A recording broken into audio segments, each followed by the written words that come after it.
that occupied the attention in the first week. But one can say that the political issues in the second week and third week, as we came to the end of it on Saturday, it took on a national agenda. And it is not to say that you are dealing with national issues, because these are issues that are affecting persons both at the local level and the national level. And a lot of the issues that were brought to the forefront falls within the remit of local government bodies, and they do perform certain roles and functions that affect the citizens, but in a more closer way than, let's say, central ministries. So it'll be interesting to see how the voters would have absorbed the campaign rhetoric, all that has been happening over the last 3 weeks, to see how it pan out with regard to the allocation of seats. Now, coming out of the 2019 election, everything was the status quo was maintained at seven, let's say, seven corporations or regional bodies split between the two major political parties. It'd be interesting to see whether the status quo is retained or remain the same, whether or not the both major political parties are going to increase their seat count, or a more drastic shift in the break in the status quo is whether a political party is going to emerge with the majority of the local councils. What is the also interesting part when you look at this election is that there are a number of what we call smaller parties, if we use the term third parties, if we use that context. But it's to see whether or not the third parties are able to emerge as a contender. If the third parties do register significant votes, it would signal that the rise, but also the decline of the two main political parties. If they don't register votes in a significant way, then it is clearly what came out of the 2020 general elections, is that we tended to have where the two dominant parties that emerged, the UNC and the PNM, that came out of the 2020 elections. A lot of the third parties that contested the 2020 general elections, they were somewhat, I would say, decimated at the polls, clearly showing the two major political parties. So if there is a showing with third parties' votes, then what will that transcend? It transcended that there's a level of voter dissatisfaction with the major political parties and the need to shift allegiance to one another. There have been the UNC accommodation with the NTA, the return of Mr. Warner into the fold of the UNC will be measured in this context, because whichever party comes out, if the status quo is broken tonight, then it is going to have some political ramification for the parties, some in a positive way, some in, I would say, in a negative way. But we await the results to see how the voters would have cast their ballots following today's local government elections. All right. Mr. Inaitula. All right. So what has been your main point of emphasis coming into or heading into these elections? Well, when we get the announcement of the election, NT has been a party who was recently formed. We are less than a year and 3 months old, and getting out there, meeting the people, and seeing what the needs of the people needs, because we know that change is needed throughout certain parts of Trinidad and Tobago, and some of the things are what have not been looked at over the past years is what we were focusing on and heading into the campaign, going to this election. It's a sad thing to see that when we were doing a lot of campaigning and you're seeing in the conditions of certain communities and the area in the the environment in which people live right now in this year that we live 2020, which those type of environment should be a thing of the past. It's sad to see what children have to go through sometimes whenever they way to school. So making a difference in the communities where we really try to get into the local government to lead on. And Mr. Marcel, same question, but take it from the standpoint as a youth activist and what you've seen. What is that focus like coming into the elections? So the local government elections and the campaign, I think that it was multifaceted. Me personally, I understand what local government elections ought to be about and what are the effects of on the governance system as it relates to local government. So it was very important for me, as a voter, as a young person, to keep in mind what are the things that I would want to see change, what are the things that I may want to see improve, and some of the things that we perhaps don't even want on a whole. So Mr. Electoral would have just indicated that, things like the way that we see our communities now, and of course we want to improve that, and I think that is something that we can all agree with as citizens of Trinidad and Tobago, that we want to improve our communities, the infrastructural development of it, the economic development of it, the social development of it, of our communities. But it was important and I think that the PNM would have focused heavily on local government reform, acknowledging the point where we are at in terms of the fact that we have a local government system that is not empowered enough, that doesn't have the economic, strength, the autonomy, in order to have certain things done within these communities, in order to fix our drains on time, to clean our drains on time, to develop different projects and so on. So I think that the PNM would have sold this country, and we would see based on the results whether the country has been sold on the idea of local government reform.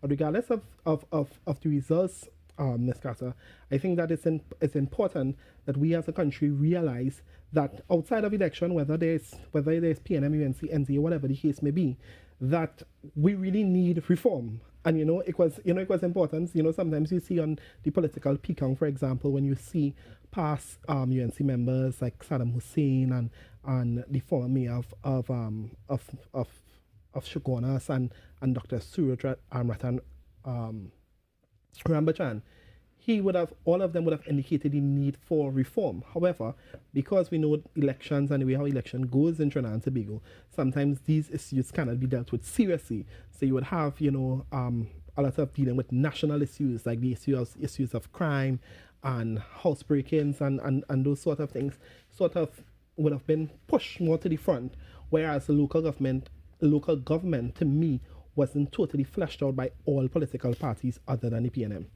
And so we'll also get to local government reform and its effect on possibly the results of this election. But polls closed at 6 p.m. and we're on standby to bring you the results as they come in. We've been monitoring the atmosphere at the various party headquarters, and Sunil Lala is among the PNM supporters who constructed a results center in front of Balize House.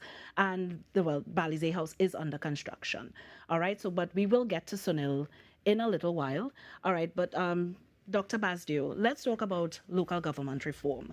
Do you think that the PNM had done a good job, the UNC had done a good job, the other political parties would have really spoken to that on the platform? I know PNM would have spoken about it a lot. Well, yes, as I indicated, the Prime Minister and other speakers would have identified what the reform initiative was and what actually came into force that would have triggered this election, because everything being equal, this election will also take place maybe later on in the year or early next year. But there were significant changes that is going to come about because of this reform. One issue that will actually come about is an executive council working alongside a chairman or, let's say, a mayor in the various local government bodies. So there is a change in the composition of the local government governing body.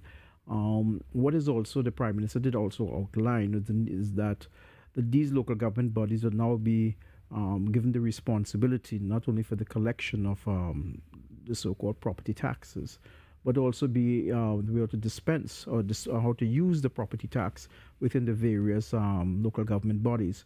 So these are considered two of the major issues, and it was built around the issue of better representation, but also additional resources that can be used for the citizens in these 14 regional bodies. We are yet to see what will happen once these councils starts to be sworn in at the end of the week, whatever the time frame, to see what will be the initial rolling out of the local government bodies. One must also remember that these councils will now serve a period of 4 years, rather than 3 years. So that the 3-year term limit has ended. So we're now into that 4-year period. So it'll mirror something close to what the THA is set against the time frame. So there are supposed to be certain fundamental changes that is going to come about as a result of the election results tonight. All right. And Mr. Inaitula, what are your perspectives in terms of the local government reform and how it may affect what we see tonight? Well, government reform is needed. I mean, I support it. Government reform is needed. The thing about it is how we implement it. Over the years, we live in a let's just say past rules and regulations that we need to update as the rest of the world does. As the good scientist said, that's not there about the property tax. The property tax, again, there are countries all over that implement property tax. The question is, based on history that we have in Trinidad, are we going to utilize the money properly, right? And these are the things that need to be structured in before we could implement these property tax, right? As we stand right now, there's a lot of fields, savannas that needs upkeeping, which is not, it don't happen, right?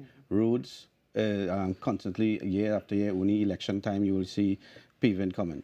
As my colleague here said, she spoke about the drains, cleaning of the drains. And my thing is, why do we have to wait on an election period for this to happen? Government reform, if we have a proper structure in place, we wouldn't have to wait on the time period in which all this could happen, and you see the backhoes coming in and the time. And it is, you are looking at the corporations who could now handle these affairs on their own.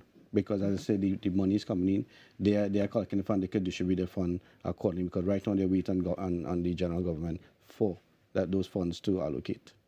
And Mr. Marcel, do you think that the youth of Trinidad and Tobago really understand what local government reform is and how it could affect their communities? Are you essentially seeing buy-in by the youth? I think that tonight one will tell relative to the support for, because I think that persons who would have voted for the PNM today would have been sold on the PNM's theme going into this local government election, and that being that of reform. I think that our young population of Trinidad and Tobago, of course, and a population which the government for more than 3-4 decades have invested heavily in through gates, free education from nursery to tertiary, life skills, different training in life skills and so on through CCC, must white up, all these different programs. So I think that we most certainly have a well-informed young voting population. I think that they pay attention to the issues. There are, of course, some who have no interest in politics, and sometimes it's really because of their own doing. Sometimes it's because of politicians of the day own doing, in terms of what examples that may be setting. And sometimes young people look and they pay attention, and sometimes what we are selling as a nation and what passes for politics at times turns off a lot of young people. But I think by and large, whilst if we are to focus on the government's focus on young people in especially the last 2 years, with the establishment of a Ministry of Youth Development and National Service, the first of its kind, and that ministry has been doing tremendous job.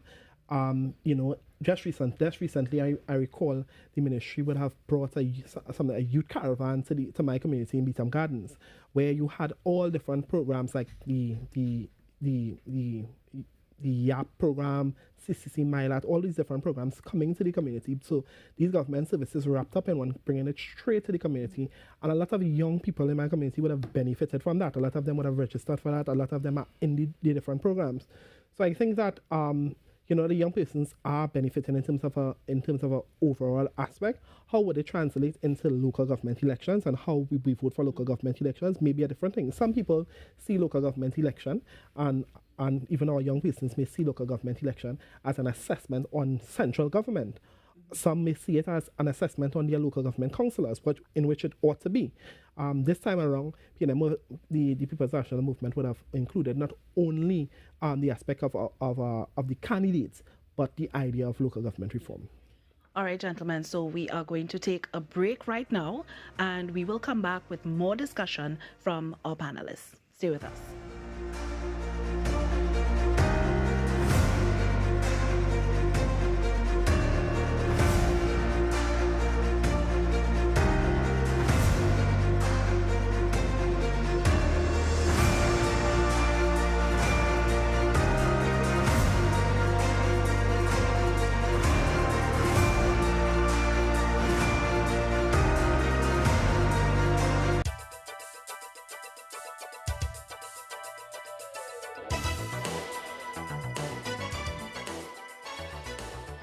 The winning numbers in the National Lottery online draws for Monday, 14th August 2023 at 10:30 a.m.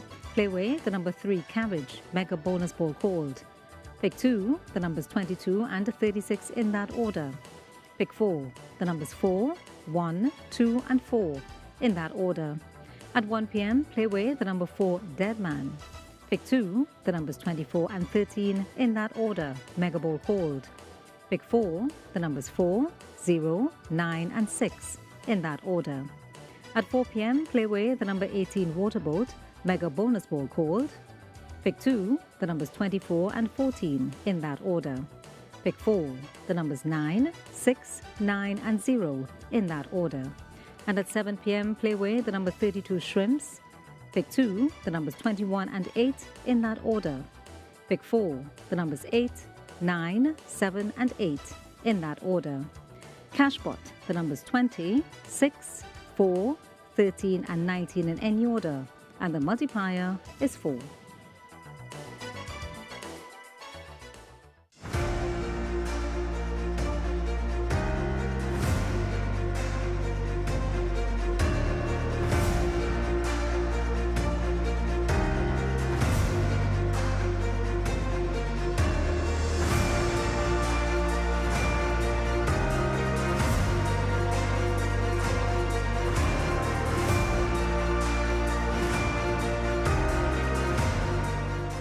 Welcome back to Margin to Victory.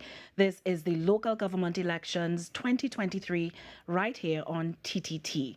So we are going to,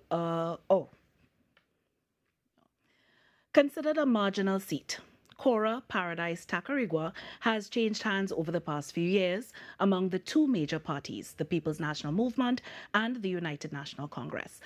Reporter Kimberly D'Souza and cameraman Nigel Alexander took to the streets of the communities to find out what Burgesses want from their councillor.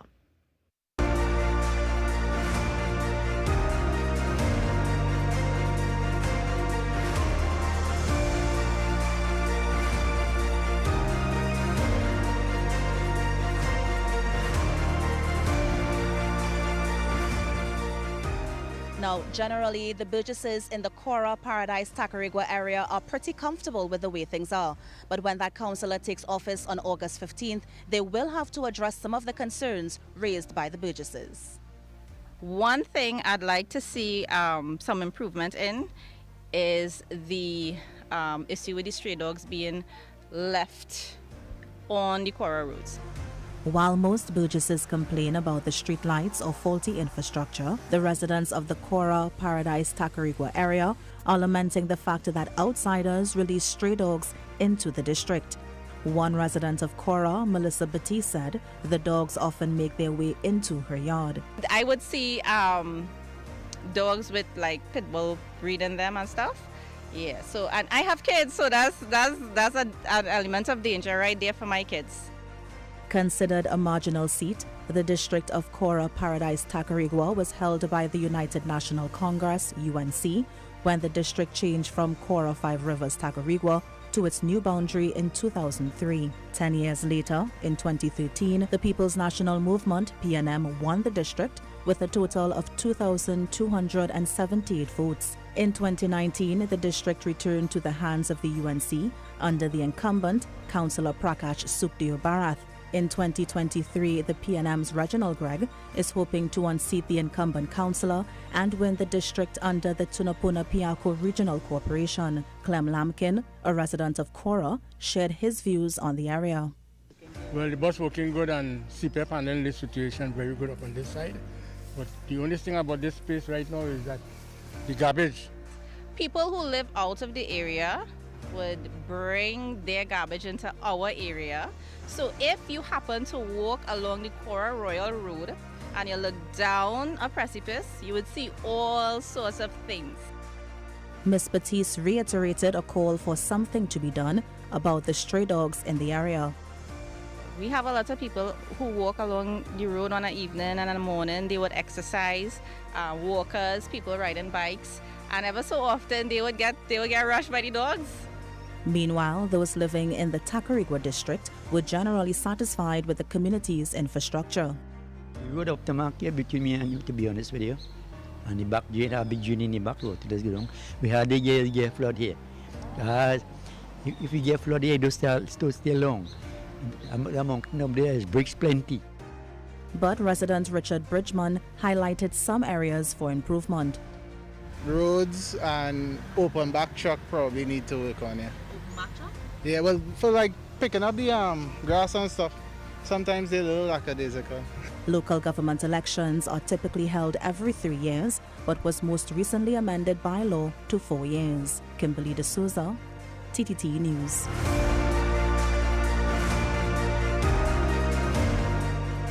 All right, so thank you, Kimberly. We saw that report, gentlemen. Dr. Baz, do you had any thoughts in some of the issues that would have come up in that report? Well, interestingly, some of the examples, some of the statements, we can see a little fun in it. But these are what you call responsibilities that are performed by the local government bodies. What the person is actually identifying. There are two issues: collection of garbage and maintenance of, let's say, accumulation of garbage within the community itself. And the other issue is with regard to stray dogs and so forth. And I know for a fact that within the Tunapuna-Piarco Regional Corporation, they do have what we call the unit that goes around and actually removes, let's say, stray dogs from communities and so forth. So what she's really highlighting there is what they call the deficiency. Maybe if that responsibility in the Tunapuna-Piarco, in that electoral district primarily, and then the use of the terrain in that area, the core area, for the disposal of garbage, and what the recommendation, it should be a more speedier collection and not have the accumulation of, let's say, persons disposing of garbage within the environment. So I think what is being addressed there is two core responsibilities of the local government body in that area. Let's talk a little bit about local government versus central government. Dr. Basdir, we'll stay with you. Could you just give our viewers an idea, for those who may be still unclear, what are some of the responsibilities specific to local government and versus central government responsibilities? One of the primary, I think, that does affect persons on a weekly basis, like the local government is responsible for the maintenance of markets and abattoirs and so forth. So, for example, in the Tunapuna-Piarco Regional Corporation, the corporation will be responsible for the Tunapuna market. Similarly, in the Samal-Lavington Regional Corporation, they're responsible for the San Juan market. And then you have coming down, from the east-west to more to the west, you have the Port of Spain abattoir and the Port of Spain, market itself. So that being a responsibility, the local government is also responsible for the maintenance of, let's say, recreational grounds. Local government is responsible for things like an insect vector control. One thing you should understand about local government is like a multi-purpose institution. Unlike central government, you may find responsibility basically set against a backdrop of, let's say, a single function, or let's say two functions per se. You have, like the Ministry of National Security, which has specific central government responsibility. But there is a security function in the local government bodies. They do have a municipal police force and so forth. They have a health. They have response for health.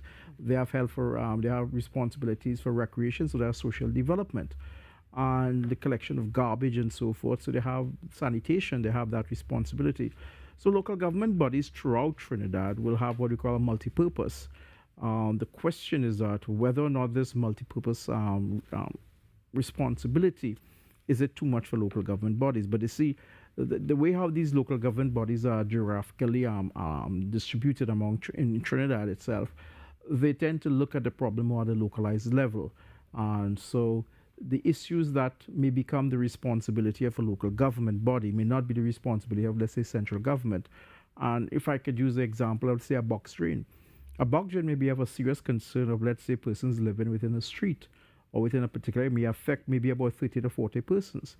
But you may not find the responsibility being, as say, the Ministry of Works may see that a box drain where 20 to 30 persons are affected. Ministry of Works may see more in the context of, let's say, entire, let's say, flooding in a general sense, become the responsibility. So the role of local government is to really deal with matters at the local level. But it also follows the same concept of, let's say, called democratic representation. So there is political representation that takes place. But it brings down that representation to a more localized level. And what we have been seeing, which has become part and parcel of the local government system in Trinidad, is that it tends to be dominated by the political parties. Whether or not political parties should step back and allow local government to evolve to become, let's say, like the ground from which you can find persons emerge in international politics, but it has been dominated by political parties, and therefore, controlled and dominated by political parties, it will find itself dealing with national issues because that's what the party tends to actually focus on. So a lot of the times you may find that the local level, the local issues are somewhat lost in the fight among what you call the major political parties. Mr. Inaitula, persons have commented, we've heard on the ground and in some of our reports as well, that persons are saying that this campaign for local government elections felt more like a general election campaign. What are your thoughts on that? And do you think that people are misinterpreting what happens in local government versus central government? Well, first of all, I do agree. This campaign did felt like general government and government election, and the excitement was there, the energy was there, and we had a lot of people, participating in the campaigning as well. And I think that is because of a lot of people while we were campaigning, they felt the need for change in Trinidad and Tobago. But the thing about, we have to remember that we need to remember the difference between the local government and the general government. And I think what happened is that the people, especially the youth, need to be educated more about what local government is really about, right? If you go about and you ask anyone, when you vote for a local government, what are you voting for? They can't answer, right?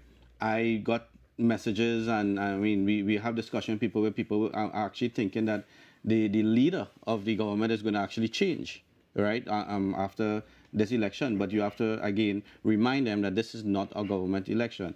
But as I said, the energy was there, and I think it's because of the change. Because when we were doing all this campaigning all over, I was assigned the regional corporation, Sawa Lavender Regional Corporation, and I had 6 candidates under me. Those candidates was Success Schumacher, Malik, Mova, Sawa West, Marcus. We went into areas, St. Anne's, we went into areas where I will not walk normally, right? And the welcome that we got in those areas, I mean, people was saying, we're going there, we fed up, we need change, we need this, we need that.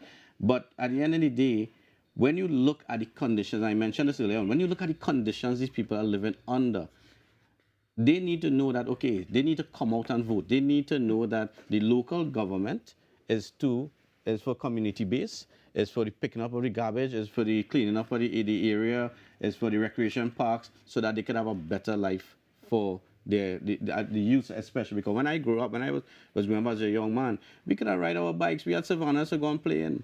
You don't get that anymore because, as you saw in the clip just now, there are garbage all over the place. Collection of garbage is an issue as well. That a lot of the youths here, I mean, when you travel and you go outside, not even far, you go right in Tobago, and you drive along Tobago. The roads are clean, the areas are clean, and I think We need to bring back this country to a point where the youths can know what that experience is really like. All right. So let's stick up in there. We are going to Karen Cozier-Phillip, our senior journalist here at TTT, and she is at the UNC headquarters. So Karen, good evening. What is the tone like in the UNC headquarters?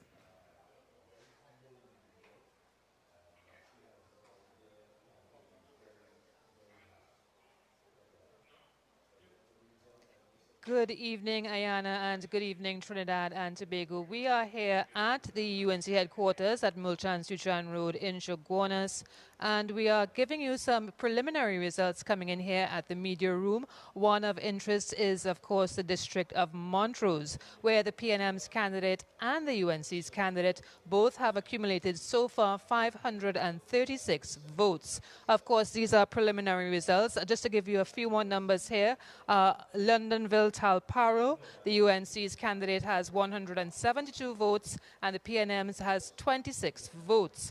As Enterprise North Esmeralda, the UNC's candidate has 858 votes and the PNM has 668 votes, while in El Socorro Aranguez North, the UNC's candidate has 635 votes and the PNM's candidate has 171 votes. So far, those are the numbers coming in here at the UNC's headquarters in Chaguanas. Of course, these are preliminary results. We are in the media room. We haven't really seen many of the UNC executives arrive here as yet, but we will be bringing you live coverage throughout the night, of course, from Chaguanas. I am Karen Cozier-Phillip reporting for TTT News.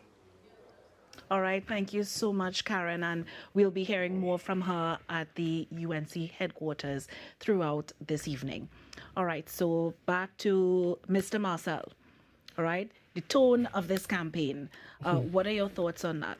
It's funny, yeah, because I have said quite clearly that the PNM's campaign was clear. It was local government reform, it was about local government elections, and therefore that is what the campaign was about. We saw an amalgamation of the UNC, the NTA, and Jacona coming together. And this new People's Partnership, Take Two, or whatever the case may be, their campaign was focused on a general elections campaign, and we must be real about it. The PNM didn't run a campaign that was based on general election. The PNM focused clearly on local government reform. But on the other side, you had the opposition leader, Mrs. Kamala Persad-Bissessar, focusing night after night, meeting after meeting, only on general election issues. Things such as, for example, amending the Constitution so that we have the right to stand our ground, for example. Things like making statements that they would remove Dr. Rowley and the Minister of National Security. When Mrs. Persad-Bissessar knows that the local government election will come, and whether the UNC loses or the PNM wins or vice versa, that the Prime Minister would remain, the Minister of National Security would remain, and these are no amendment in terms of the law the UNC or any local government councillor could be able to make. So to me, to say it in such a broad brush that all political parties ran a general election campaign, that was not true. In fact, the PNM on this occasion would have changed a lot the way how they would have campaigned. So you would have seen Dr. Rowley, for example, keeping conversations with the political leader and Prime Minister, going to different regions to discuss only local government issues, to take questions from persons only about local government issues. And therefore, the PNM's campaign was clear, it was straightforward, and it dealt with local government elections. What we had opposite was a campaign that was based on fear-mongering, based on gimmickry, based on bacchanal, and creating fear and commercializing fear, and posting up videos with persons being killed left, right, and center, load up the matic, those kind of talks. So I want to disagree that it was all political parties that would have dealt with it as a general election. The PNM has clearly dealt with a local government election. Okay. And Dr. Basdio, what are your thoughts on that? At the end of the day, it was an election. As I started my opening comments, it was that there was a mixture, and Mr. Marcel is quite correct. The Prime Minister did focus on local issues.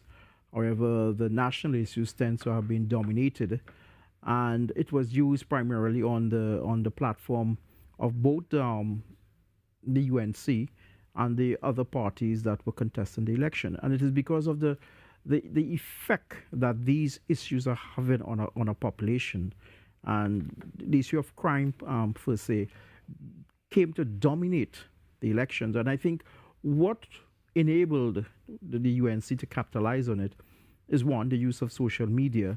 And there were so many instances of recording of a crime being committed, and therefore it facilitated, it brought onto the campaign real life situation.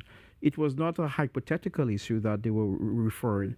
These were issues that were happening on a day-to-day basis, and it provided an opportunity to use it as part of the campaign strategy, and which they would have applied it to a certain degree. The question is whether or not the use of that strategy will it rebound in victory in the local government election. And I always say, this election, yes, it is not a general election. Yes, it may have taken sort of a general election, but it is a political test. This election is we find ourselves, let's say, at the midway point of the current administration, and it will be used to test, politically, to test how effective the government has been. It is not going to change, let's say, the composition of the parliament. It is not going to change that the PNM has 22 seats and the UNC has 90. That is not going to change. What is going to change, however, is the result of tonight's election may have an impact on what we call the formulation implementation of policies in the weeks to come, because coming out of this local government election, the next major policy would be the budget, which will be debated in October. So we can see whether or not this result is going to have an impact on the preparation and the presentation of the national budget. Okay. All right, Mr. Inaitula, your party, NTA, the party that you represent, we have seen a coalition with the NTA and the United National Congress. Give us a little, why did that coalition seem necessary? Well, first of all, I don't like to call it a coalition. I like to call it, as I say, accommodation. And the reason, accommodation. And the reason why I like to call it accommodation is because as it is the local government election, the leader doesn't change, right? We had an agreement, and the agreement is simply within the East-West corridor, because a lot of the seats within the corporation within the East-West corridor, these seats are dominated by the PNM, right? So we came up with an accommodation where we will take certain seats and the UNC will take certain seats. Once we don't go, when you go to the polls, when you go to the polls, you will not see the two symbols together. In that way, there will be no splitting of the votes. So that we could look at the seats as NTA seats or UNC seats. When you talk about coalition, and you remember back in the days when they had a coalition, you had one leader. The seats that we will be winning is the seats that will be controlled by the NTA. And the seats that the UNC will win, they will be controlled by the UNC. Policies are different, and it's changed like that. So it's more or less, as I say, called accommodation in that way, rather than not to be than a coalition. Yeah. So it's not a matter of one, it is more of... But we work together. Right. We do work together, you know. As I say, once a ship is sinking, more hands on deck to save the ship. Yeah. All right. Oh. No, Mr. Marcel is laughing. Yeah, I think two things. One being, I truly believe that what happened there, as Mr. Inaitola said, that a ship was sinking, and I think that I think it was in relation to Mrs. Prasad Bissa's survival as political leader of the UNC. That is what was sinking, and I think that what the NCA political leader, Mr. Gary Gifford, would have done is sort of offered a lifeline and vice versa. What is amazing is that we would have went through a thorough thorough local government elections campaign. And this evening, after the ballots have been cast and the polls are closed, to me, for the first time, we have received with honesty through Mr. Inaitola, with clarity through Mr. Inaitola, what is the true position in relation to this so-called accommodation, whether it is a partnership and so on. Now that we know that there are different policies, to me, as I would listen to all political parties. I'm a supporter of the People's National Movement. I'm a member of the People's National Movement, but I would listen to all political parties, and I listened very attentively. And nowhere I heard that there was a difference from Mr. Griffith in relation to what was his position or what is the NTA's position in relation to stand your ground, as compared to what is the UNC position. The UNC and NTA would have ran a campaign that they were twin 1 and 1 and 2. And to me, to come after the local government election, to say, well, hey, we came together in an accommodation. Really and truly, we are separate. We are separate. And we're going to take these seats. They are going to take these seats. We have separate ideologies, separate policies. To me, it's a betrayal on the public trust. Oh, Mr. Marcel, stick up in there. We are heading actually to the PNM headquarters where our journalist Sunil Lala is there with Senator Laurel Lizama Leasing. So we're going to the PNM headquarters right now.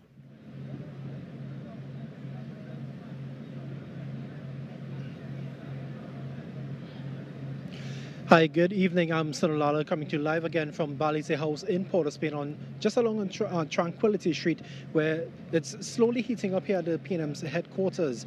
I'm joined here with Laurel Lizama Leasing, the PNM's party education officer, and she has some news to share with us at this point in time. Good evening, Trinidad and Tobago. We're delighted, first of all, to be broadcasting from our party's headquarters. This is our first public gathering here since the COVID pandemic, and we're really, really happy to be here at Balize House.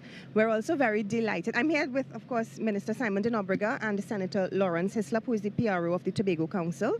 And we have some preliminary results coming in, and we're very delighted to say that Point Fortin Borough Corporation has stayed with the People's National Movement.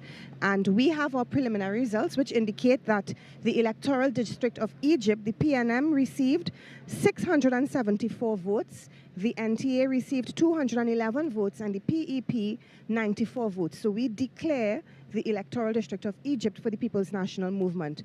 Also in Point Fortin Borough, New Village, we have 546 votes for the PNM, 191 votes for the UNC, 49 votes for PEP, and 45 votes for the MSG.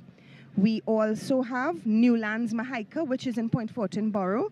Our preliminary results indicate that the PNM has amassed a total of 581 votes, the NTA 160 votes, and the PEP 51 votes. We are awaiting the final count for the other 3 electoral districts in Point Fortin, but we are far ahead in those 3 electoral districts as well. So the PNM is very happy to declare Point Fortin Borough Corporation remaining under the People's National Movement, and we are grateful to the electorate for their support and the confidence in the People's National Movement. How's the confidence in the camp at this point in time? Well, we have encouraged all of our members to stay within their local municipalities in the time being. So you will see that Balize House, we're operating on a skeleton staff right now.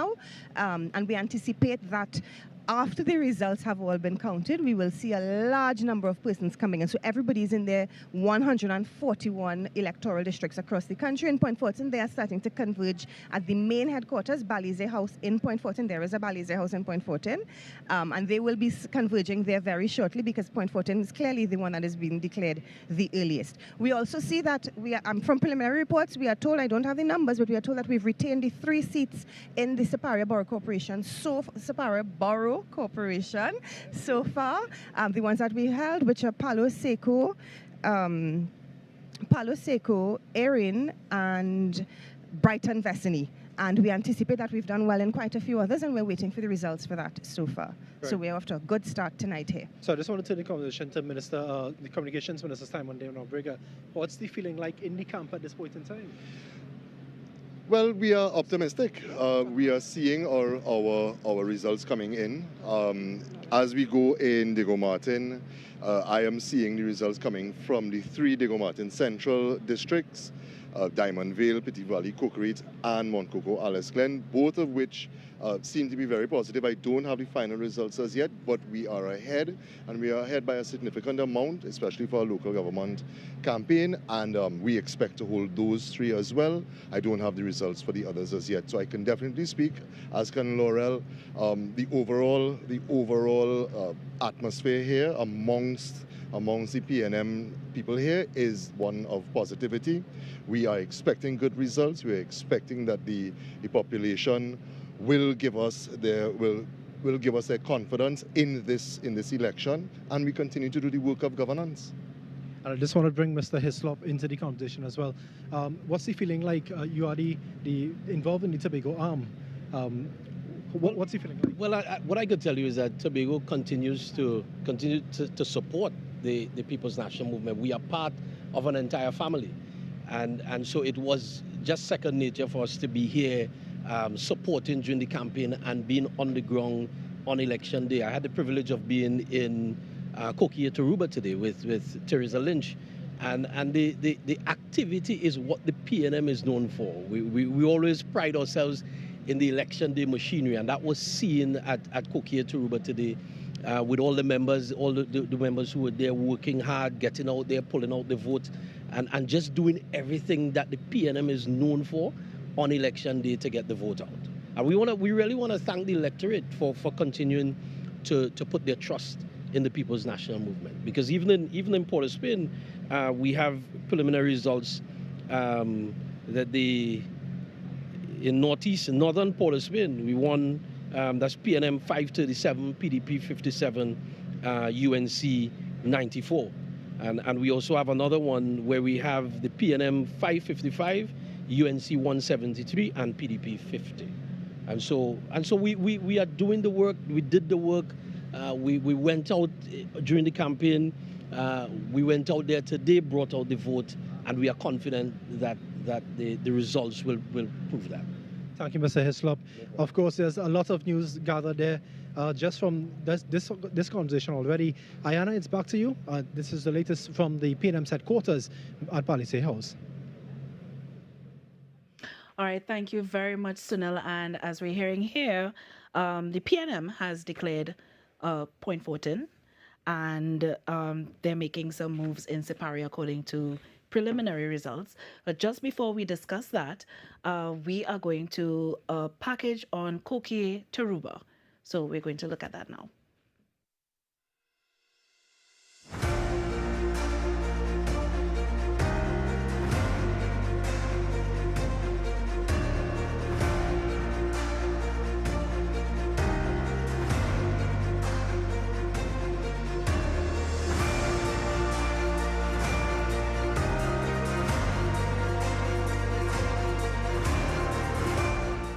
The San Fernando City Corporation has 9 electoral districts.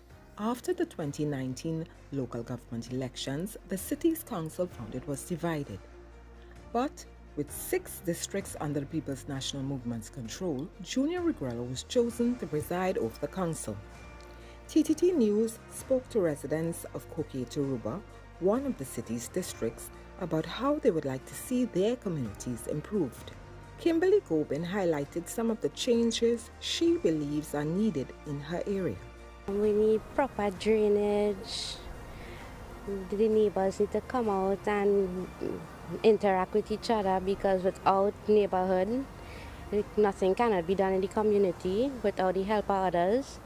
And the roads need to be fixed, because all over the drains and then clogging up, the roads dig up, and you can't pass, like all through here, through the street, you cannot pass. Cars sticking up, damages to vehicles.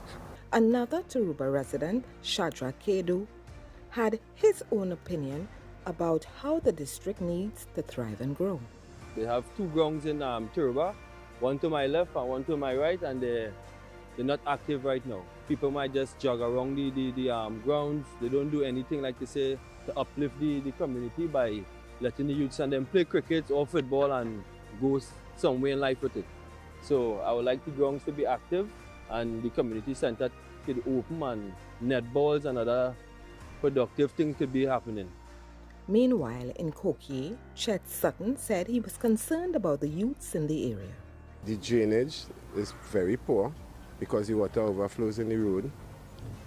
And it have a lot of kids in the community.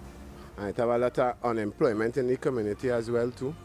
You know, I unemployed. While this is not an all-inclusive list of what Kokie Turuba needs, these are the opinions of area residents. Terry Ann Brown Campbell, TTD News.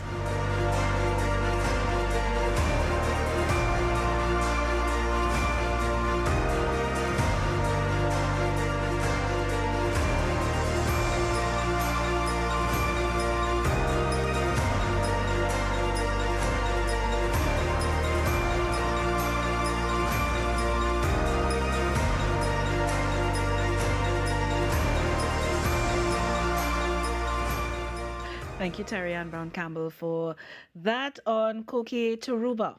Now, Dr. Basdeo, PNM has declared Point Fortin. What are your thoughts? Well, in the last 2019 local government election, the PNM did win all the electoral districts in the borough of Point Fortin. So, based on what was just reported, they clearly won 3 of the 6 electoral districts. And they say they're leading in the other 3. What we'd like to see whether the status quo remained as 2019 to 2023. But if it is that the other parties contesting whether they're able to wrestle one of the seats away, well, that we'll see that there's a trend that is developing. But it's too early to see if there is a trend moving in favor of one party to another. So I think in certain the focus will be on the San Fernando City Corporation, the Sangre Grande Regional Corporation will be there. It'll be also interesting to see the role of the UNC accommodation with the NTA on the East-West corridor. From what we have seen so far with the PDP, it is registered votes, but it may be insignificant at this point in time to say if they may not win an electoral district, but whether they get an alderman in one of the regional bodies, that becomes another issue. Because what I found very interesting about the decision, the accommodation between the NTA, is that I think there may be issues of where the votes that are tallied may not allow for a UNC or NTA, where they are contesting in a regional body, may be able to actually capture or to win, let's say, a person on the alderman list. So there was I think a decision that was taken to go at the electoral districts, and maybe the votes will determine how the aldermen are allocated. But it was a political risk that was taken on that context. And if it is that the trend continues that let's say we have a low voter turnout, it becomes even much more working against the UNC NTA and more beneficial towards the People's National Movement, because they are a single party. And, Point Fortin is traditionally considered a safe seat for the People's National Movement. Were you surprised? I'm not surprised that they would have won the Point Fortin Borough Corporation. As I said, Mr. Lizama did indicate that they have won 3 of the 6 electoral districts, and they are leading the other 3. Is whether or not the vote count as we go into the night, whether it remains 6-6 as the 2019 local government election, or if there's any changes, or maybe one seat may be wrestled away, will yet to be seen. 7-7, you mean? Well, in terms of the the split between the regional bodies, or whether we're going to see, but the focus will be on San Fernando City Corporation and the Sangre Grande Regional Corporation. Those are the 2 corporations we can say that the focus has been on. All right. We'll come back to San Fernando and Sangre Grande, but I know Kareem wanted to talk about PNM declaring Point Fortin. What are your thoughts? Yes, I think most certainly it's a good sign. It's a good sign that despite a grand general election campaign put on by the UNC and NTA, the coming back of the welcoming back of Jack Warner, clearly, even in Point Fortin, you had the members, some members of the OWTU joining, and their efforts have failed. The PNM has retained it by a significant margin yet again. And it is clear that the people of Point Fortin was sold on local government reform, and they were sold on the campaign that the PNM ran. So that is definitely a good indication. I also heard Senator Hester would have indicated relative to Port of Spain some preliminary results with the PNM leading in all the seats that he would have outlined a short while ago. And that again is indicative that the people of Port of Spain, in the city of Port of Spain, have rejected most certainly the amalgamation, the accommodation, the coalition of the NTA, the UNC and Jack Warner, and they have stuck with the PNM's reform and have been sold on local government reform. Well, we'll see, Port of Spain in its entirety and all the other regions in its entirety coming into the night. So, Dr. Basdio, you mentioned San Fernando and Sangre Grande as two of the seats that we need to, two of the corporations, that we need to look at. Why is that, and how do you, well, I'm not asking you to predict, but what are your thoughts on those areas? In the 2019 election, Sangre Grande Corporation, the UNC was able to wrestle that away from the People's National Movement. And it was not by, let's say, a huge margin of electoral districts. So there's a possibility, we look at that corporation because that allowed the UNC to come on par with the PNM at 7-7 of the regional bodies. The San Fernando City Corporation, and when you look at some of the results of the 2019, we see that the margin of difference between winner and loser was sampled double-digit. And for election where a party loses by 80 and 90, even 100 votes, is very marginal. So there's always the possibility of this degree of marginality for the seat to swing from, let's say, one party to another. And in the lead up to this local government election, it was clear that the San Fernando City Corporation would become like the battleground regional body that will determine the winner and the loser. Whether it maintains the status quo is maintained will be determined in the San Fernando City Corporation. All right, and we also have some results coming in from Arima Central, where PNM has taken that area. Arima Central has been declared to the PNM, and we are going to another package from Arima Central, and that area has been described as a marginal seat, and it features a contestant who has represented two parties. Now, DK Rostand reports that the residents are quite clear on what they want coming after the local government election. So let's take that in now.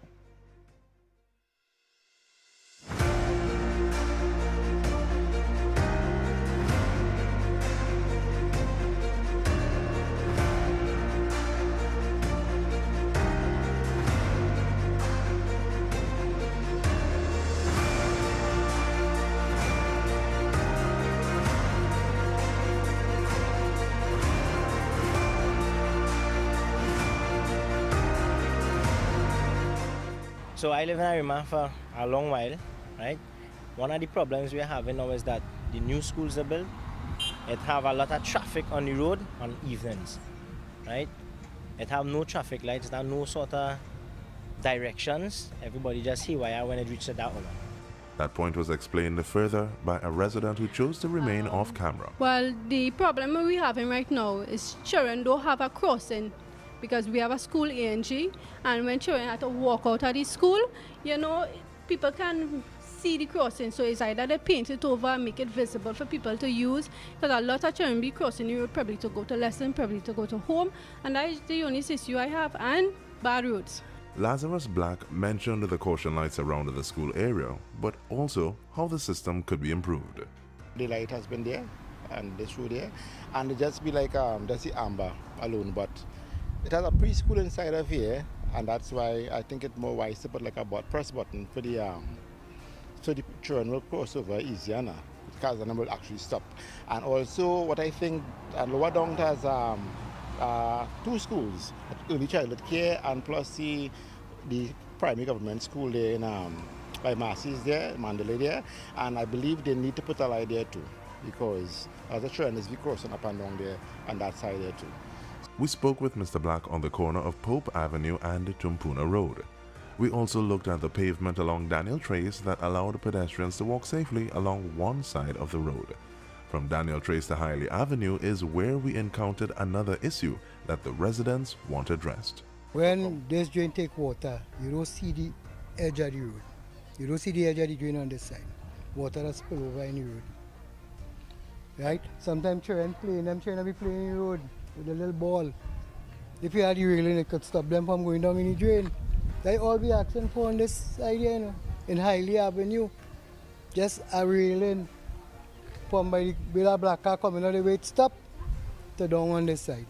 And you said that at one point in time a car actually went a past car park come hit there and fly across there. We ain't pity yet, but it happened. So we visited the electoral district of Arima Central, and what we found is a community concerned about the well-being of its young, be it requests for crossing lights for areas around schools or guardrails where young people play. We will see what the outcome of the local government election holds, but for TTT News, I'm DK Rosta.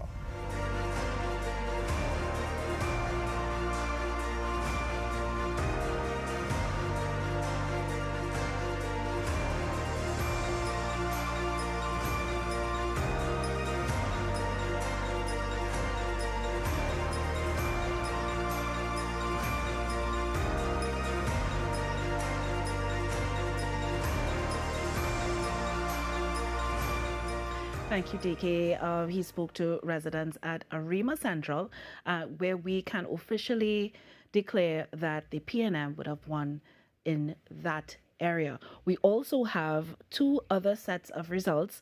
Port of Spain City Corporation has been declared to the People's National Movement, and the Sangre Grande has gone to the United National Congress. Those are our results coming in at this time. So, Mr. Inaitula, any thoughts on some of the results that we've just heard? Well, we, as I say, you know, it's a fight, you know, it's a battle. We went into the area of the Stronghold PNM, right, the East-West corridor. And I just want to go back a bit to what Mr. Marcel said just now about the betrayal, right, of that the UNC and the NTA may have given to the people. But you see, my concern, we talk about betrayal, and we have a government who, the PNM, who has been campaigning on government reform. And 8 years has passed where they have always been campaigning on government reform, and government reform has not been implemented as yet.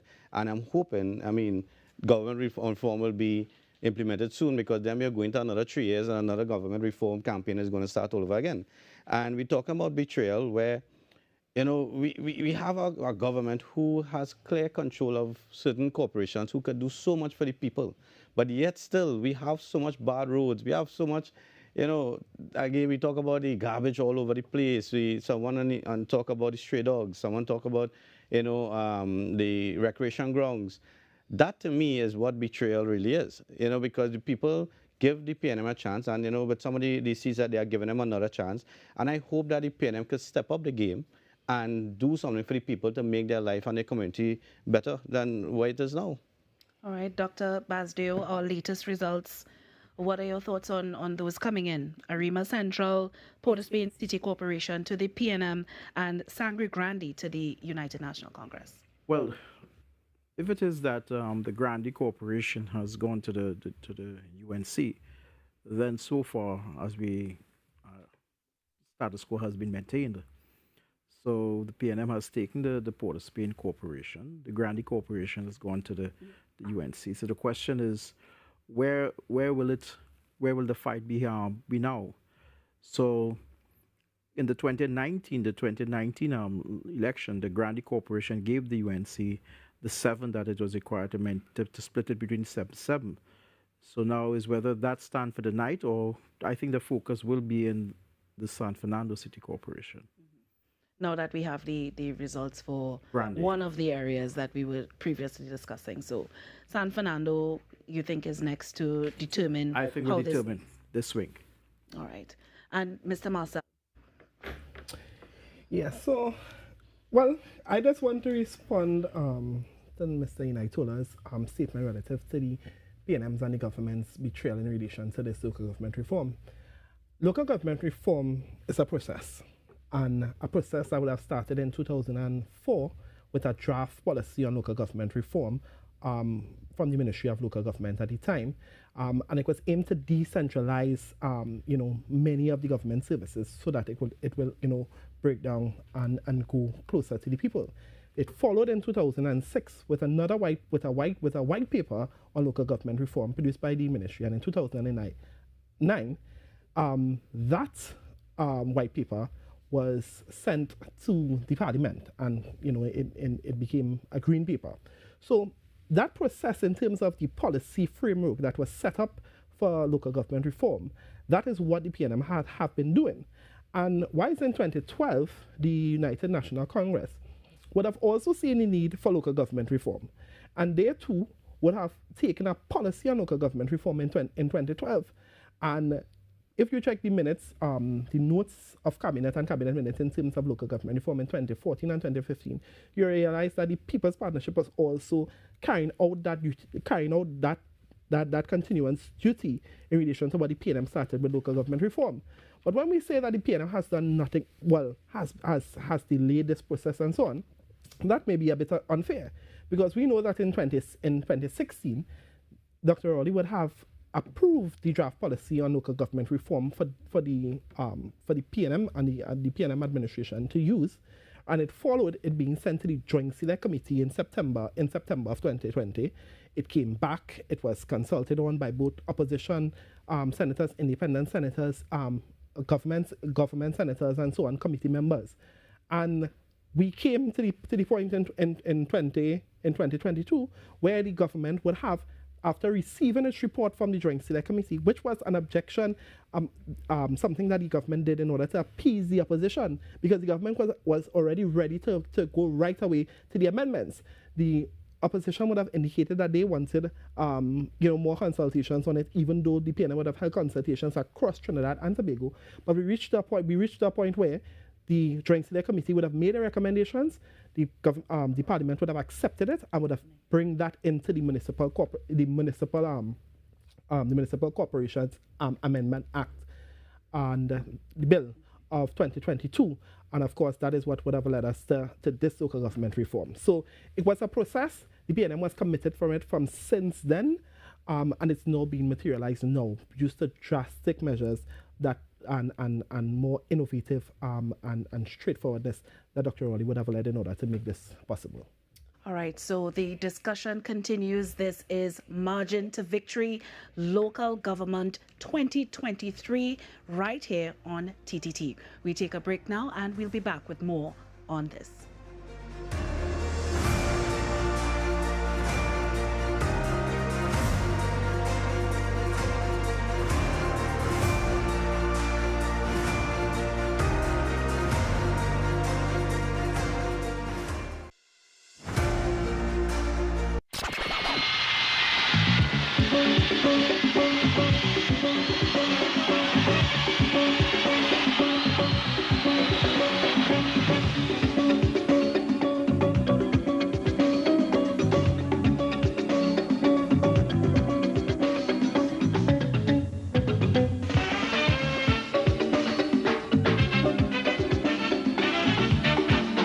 Time for Scouting for Talent.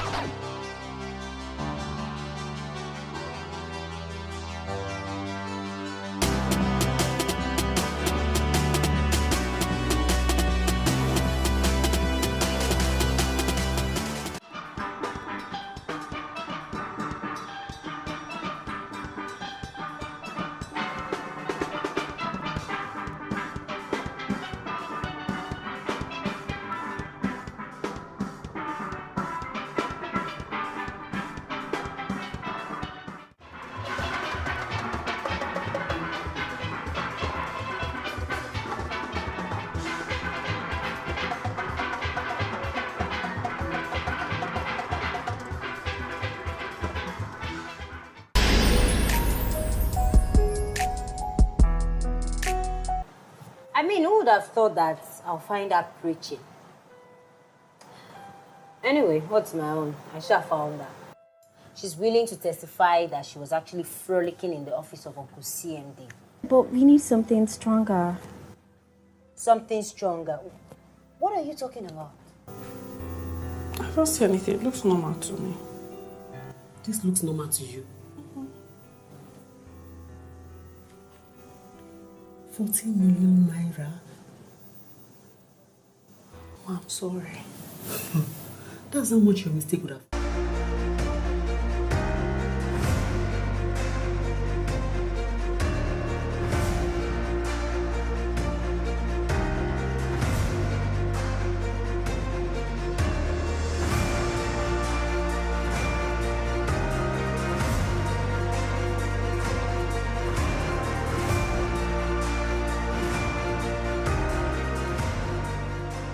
Welcome back to Margin to Victory, Local Government Elections 2023.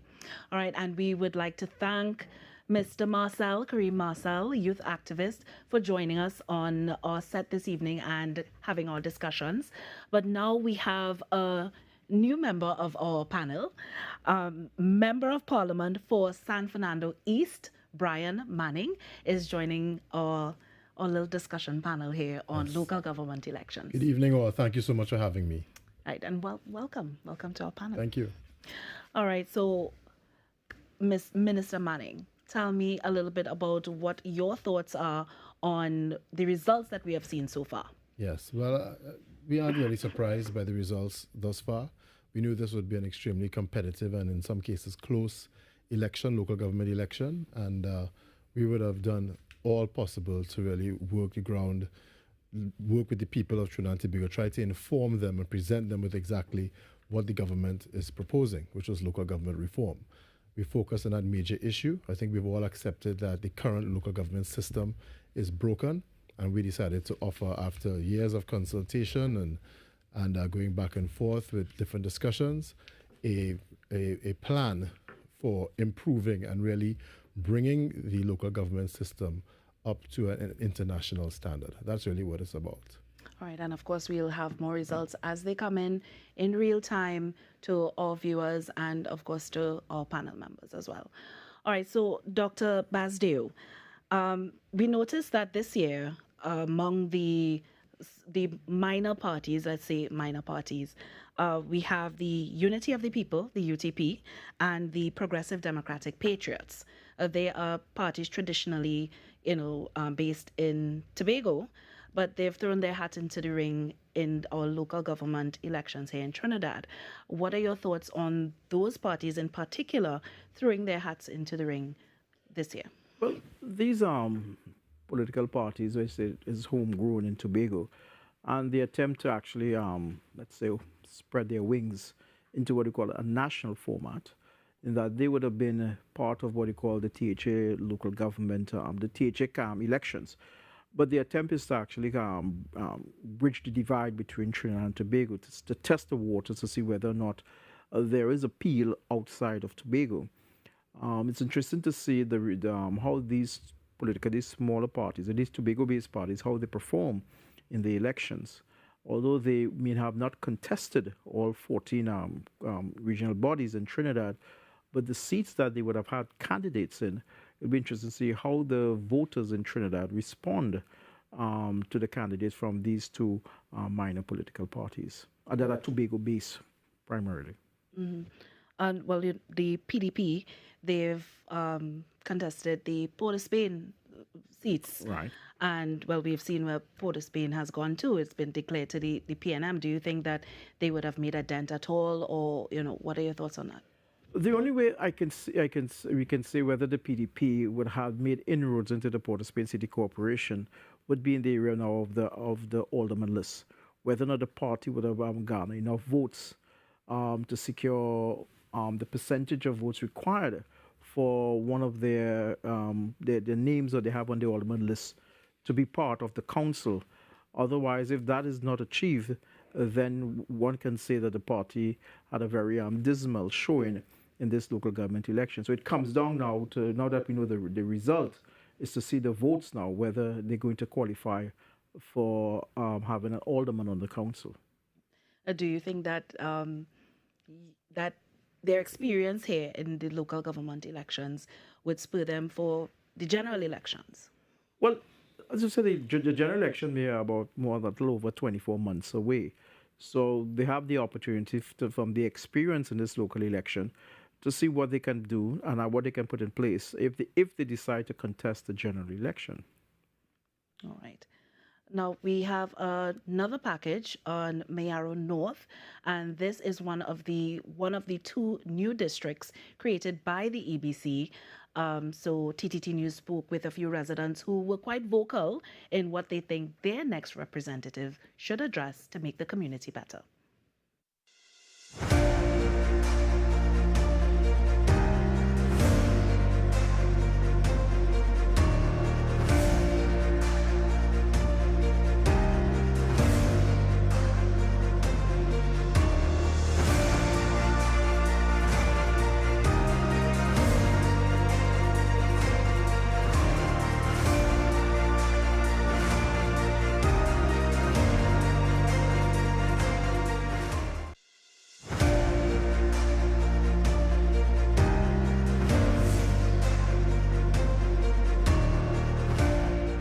Formerly the Mayaro Guayari district, Mayaro North falls under the Mayaro Rio Claro Regional Corporation, which comprises 7 electoral districts. TTT News spoke with resident Verlene Edwards, better known as Sister Lean. This avid sports enthusiast said she would like to see improvements in the community's water supply and sporting facilities. It's hard for me to come out and stand up and watch football with no nothing to sit down. The players have nowhere to go below our tent. They go below tent. No facilities for the players, supporters, nobody. And we need back at least the program with at least for me to be comfortable. The players comfortable, supporters comfortable. Business owner Precious Henry would like to see better facilities for both fishermen and sea bathers. You know, facilities so when people come, they could take a bathe, they could go in and they could bathe, they could a better sheds on the beach when people come in. And this resident expressed concerns about drainage, noting that this should be tackled by the new representative first to alleviate flooding issues in the community. Drains, clean drains. The rain falling, we need to get clean drains, right? We get clean and thing, right? That's the only problem I see now. The consensus, as expressed by Sister Lean, is the willingness to cooperate with the new representative regardless of which side of the political divide they fall into. We're not big, watch Mayaro Guaya, it's small, and they want to come together to make things work. No matter who party there, we have to work together with it.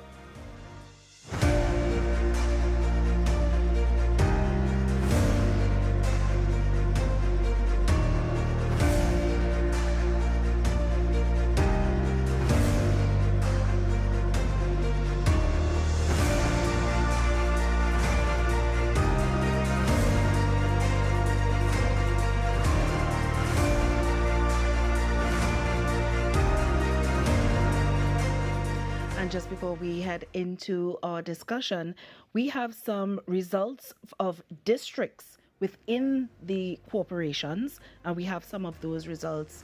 And on screen we have Arima Central, that is declared to the People's National Movement, as well as Arima Northeast. In Point Fortin, we have Egypt, People's National Movement, Newlands, Mahaika, PNM, and New Village, PNM. In Port of Spain, there are 2 districts declared to the PNM, and those are the Belmont North and West and Northern Port of Spain. In San Fernando, Marabella South, Vista Bella, that district has been declared to the United National Congress. In Sangre Grande, Camuto Tamana is declared for the United National Congress.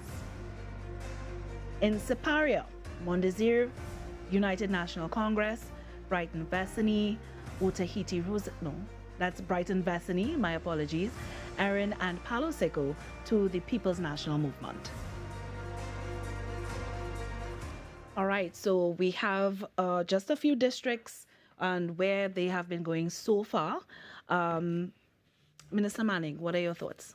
Yes, well, as you can see, it's still early on. We haven't seen all of the results come in just yet, but the People's National Movement expects to be victorious in this local government election.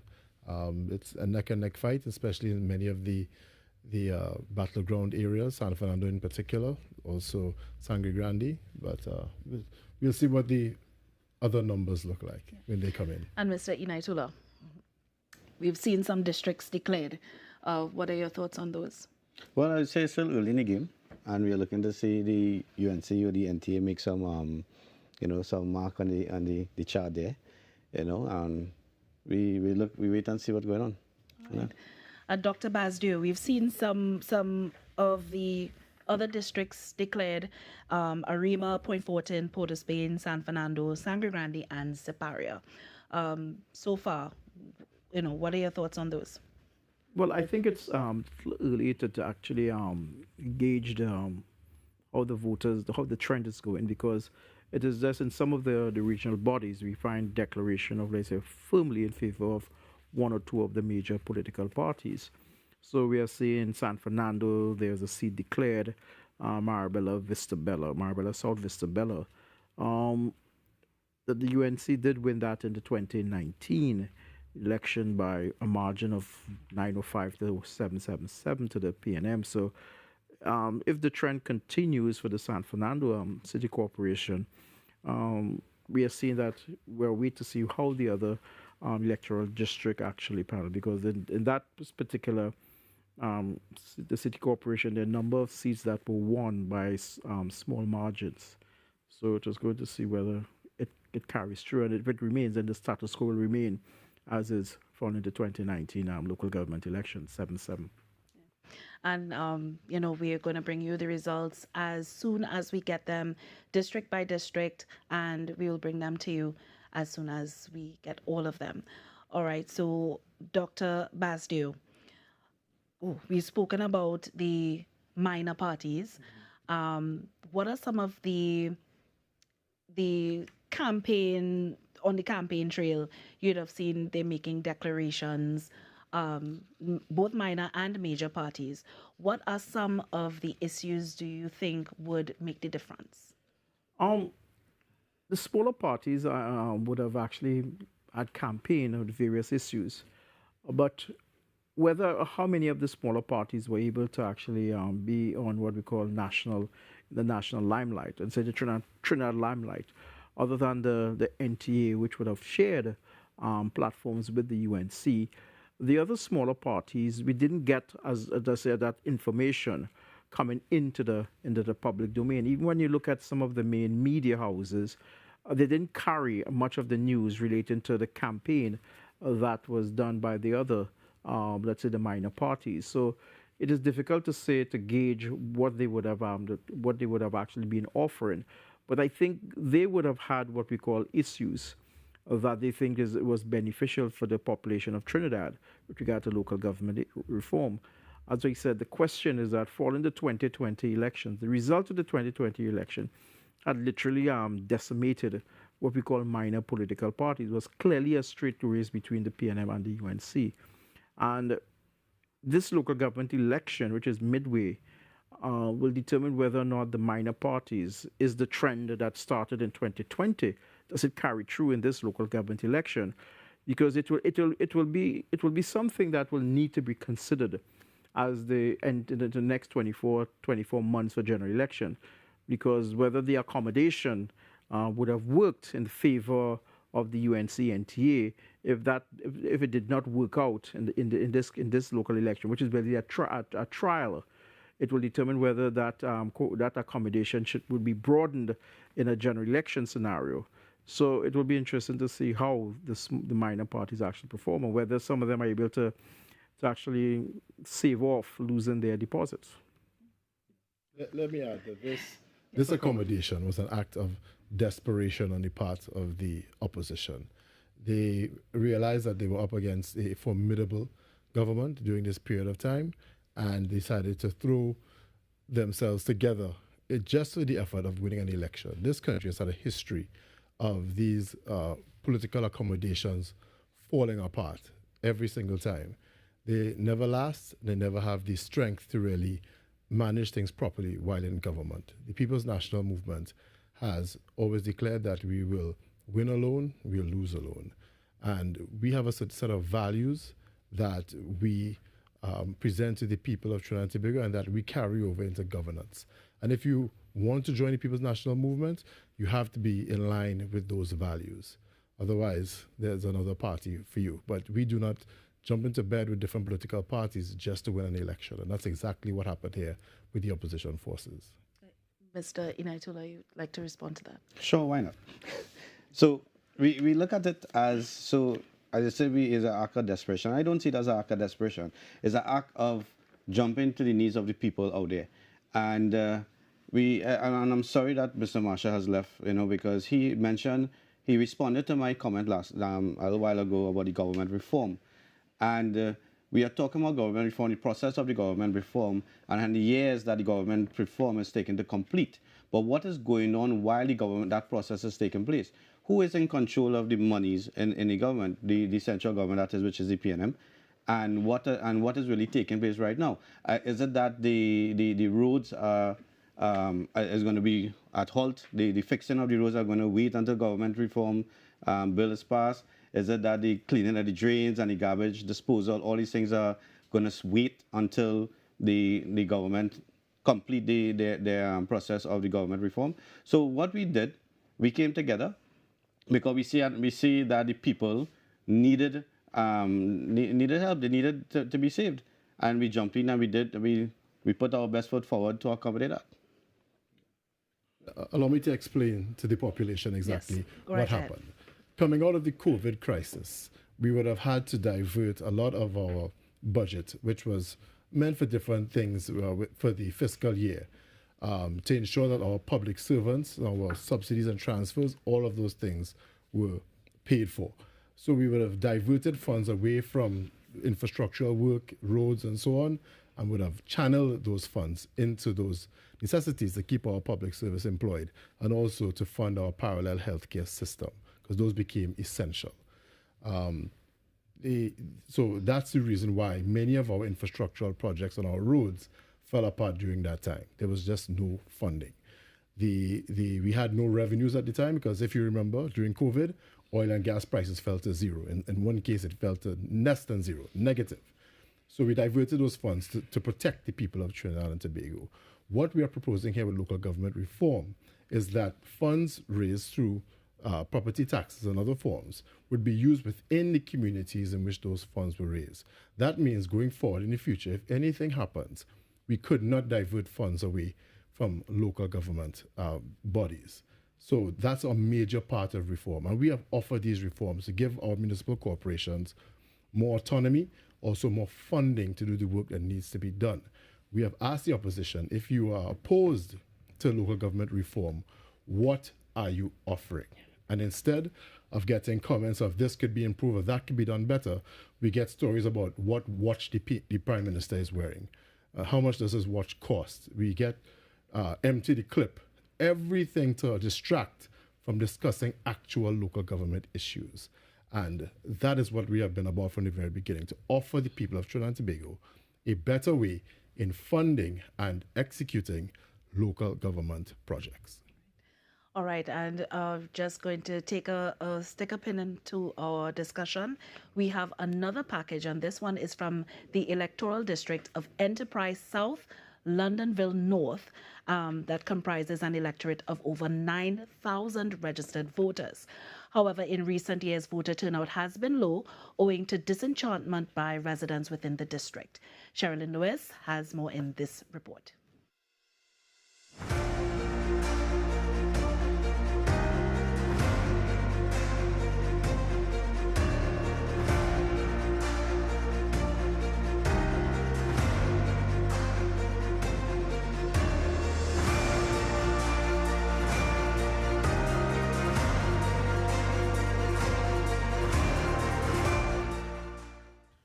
The Electoral District of Enterprise South, Longdonville North encompasses Depot Road, Longdonville, and ends in the vicinity of Signature Hall.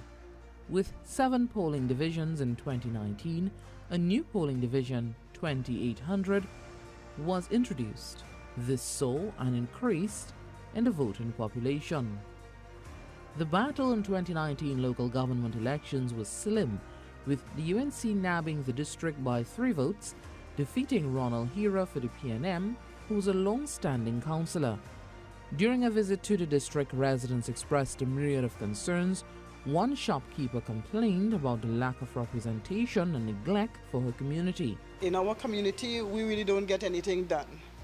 It's every single election, whether it's the local, whether it's general election, everybody's coming here, campaign, ask a vote and everything.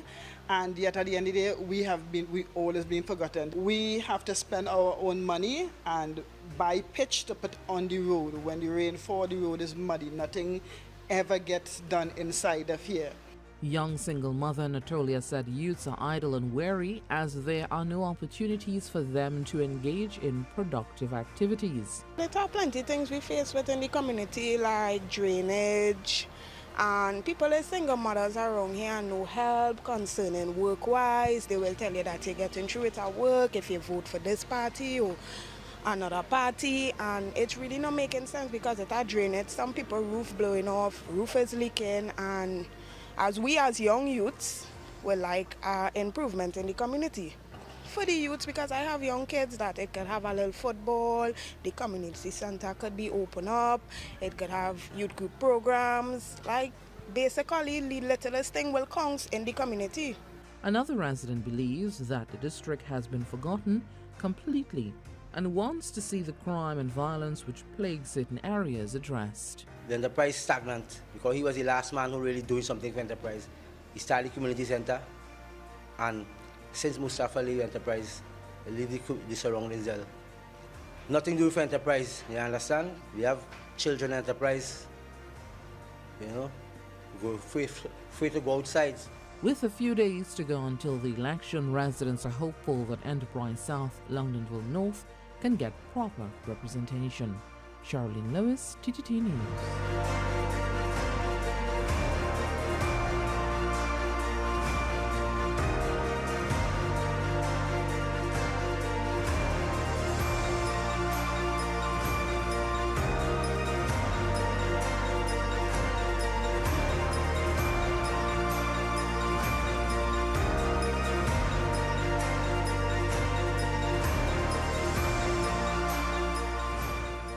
All right, and thank you very much, Charlene Lewis, for that report.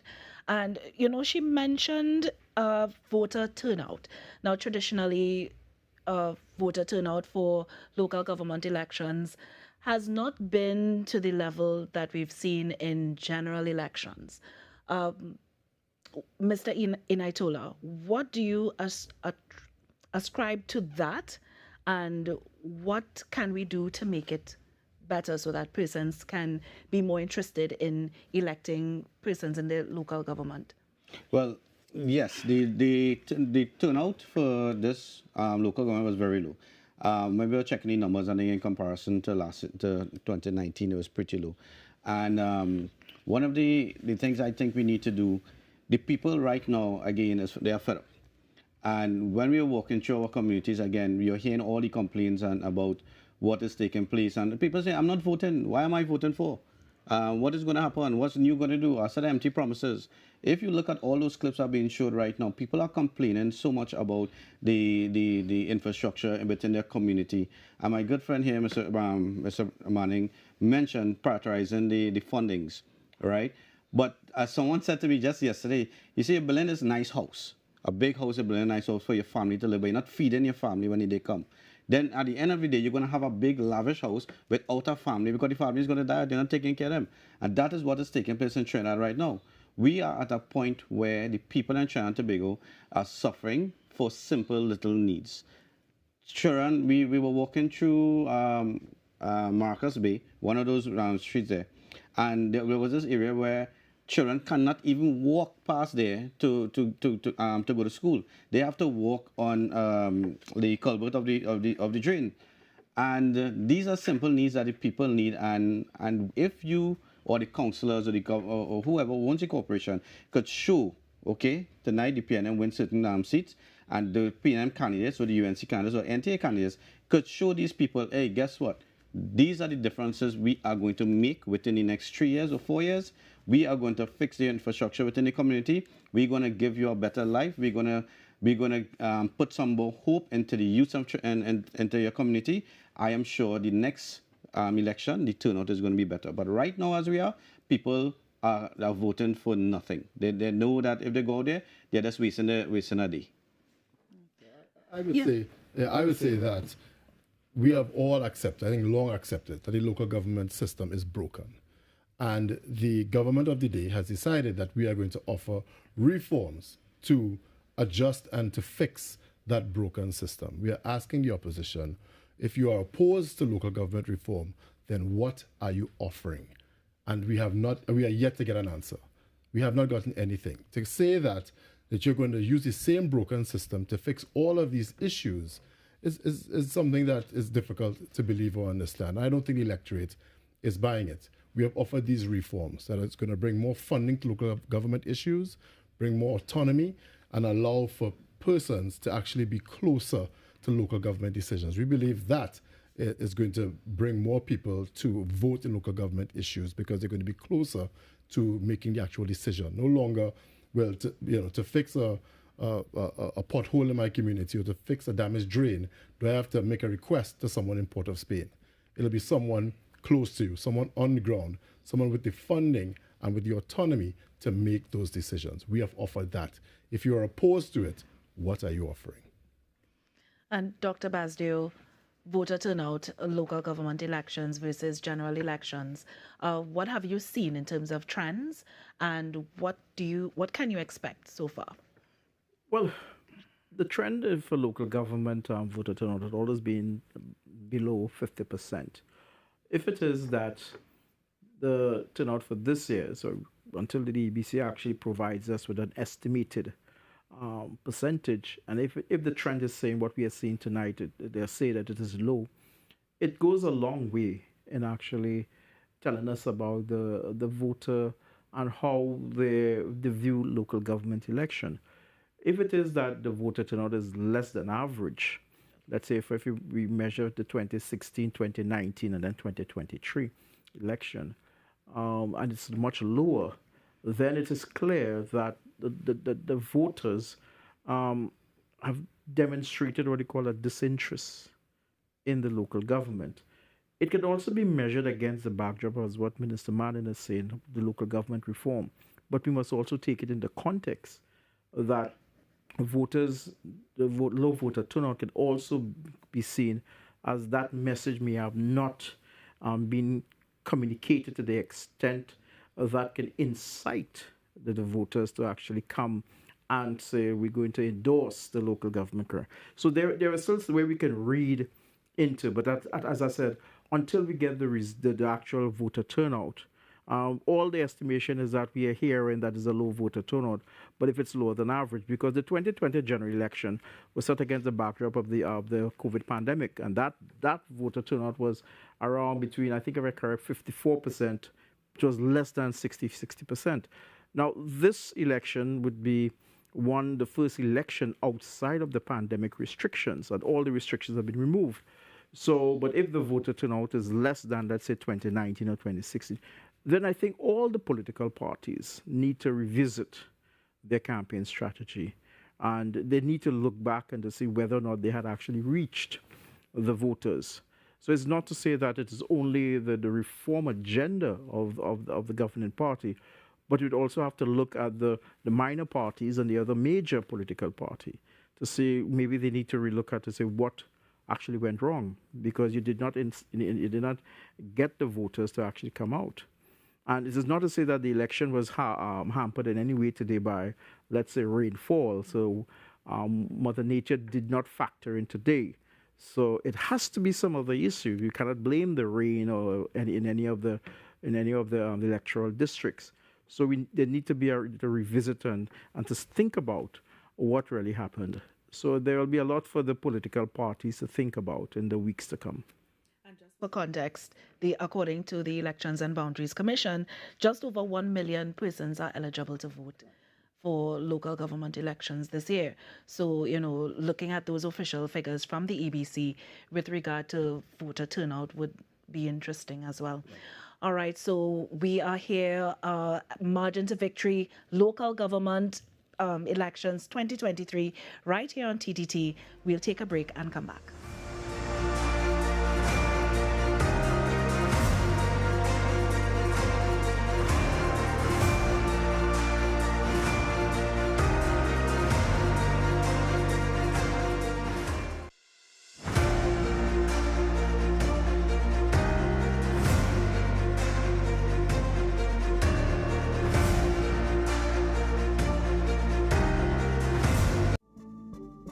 Hi guys, who's ready for some Milky Magic fun? The Dairy Milky Magic Day Camp is back. Get ready for stories, crafts, adventures, giveaways, and more with me, Rayan, and my friends Dip and Dunk. Join us online all month long and don't forget to tell a friend because it's absolutely free. Blast off with Milky Magic awesomeness in 3, 2, fun! See you there!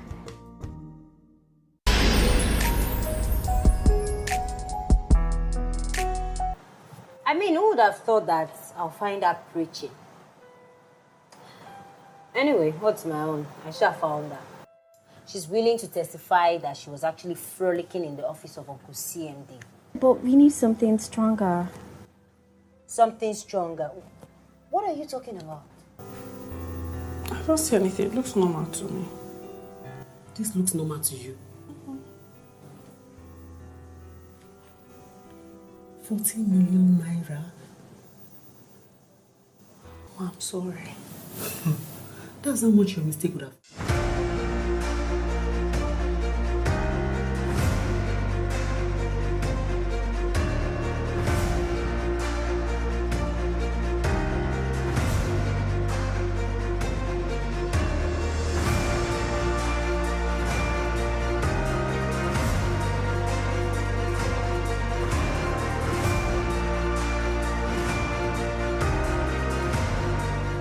Thank you for staying with us. Margin to victory, local government elections 2023.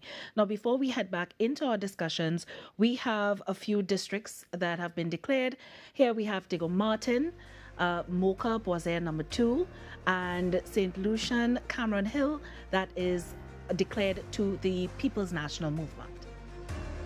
And Cuba, Tabakit, Talparo, there are 2 declared to the United National Congress, California, Point Lisas, and Claxton Bay, Pointe-a-Pierre, and there is Gasparillo, Bonaventure to the People's National Movement. All right, and we are heading to... No? Okay. All right, so gentlemen, we have a few districts declared in Diego Martin and Cuba. Dr. Basdio, Diego Martin is essentially a safe seat, considered a safe seat for the People's National Movement. What are your thoughts on both Diego Martin and Cuba so far? Well, with regard to Diego Martin, the PNM did win that corporation convincingly in 2019. And the Cuba Talparo, that is a corporation where the UNC has a majority. So based on the trend we are seeing here, we are not seeing any major upset at this point, and no seat has been flipped by the respective political parties. If their seats start to be flipped, that was from 2019 to 2023, then you can say, well, then the politics is changing. And if as what we are hearing, that the Sangre Grande regional corporation has been, the majority has been retained by the UNC, then, as I mentioned, the status quo is holding at this point until we get further results. All right. And again, just for context, Diego Martin has 10 seats, and all 10 were declared to the PNM in the last election. And Cuba Tabaki Talparo had 14 seats, and all went to the United National Congress. So if all had gone, then there's a flip. If the PNM did win one of the seats, then there's a flip that took place. All right. Very interesting. So, we are just looking at more results. We're waiting on more results to see, what the end result would be. All right, so let's take a look at reform agenda versus campaign strategy. Minister Manning. Well, what we've been proposing to the population is a reform in local government that is going to really bring decision-making closer to the people. What obtains today is, the local municipal bodies would receive funding. The Ministry of Local Government, they would have to seek financing from the Ministry of Finance. It would have to be discussed in cabinet. It would have to go to the parliament to be debated, passed in the budget, and so on and so on and so on. So it makes it very difficult and bureaucratic to make decisions at a local government level. With local government reform, there's going to be a lot more autonomy. Also, it is underpinned by property taxes, which in most cases is going to be less than $100 a day for most homeowners in Trinidad, $100 a month, for most homeowners in Trinidad and Tobago.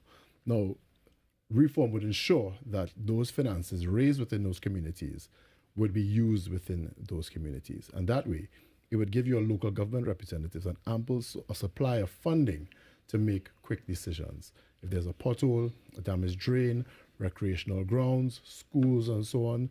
We used to use the AFCL for the construction of schools within Trinidad and Tobago, but because of corruption during the 2010-2015 administration, the AFCL is before the courts at this point in time.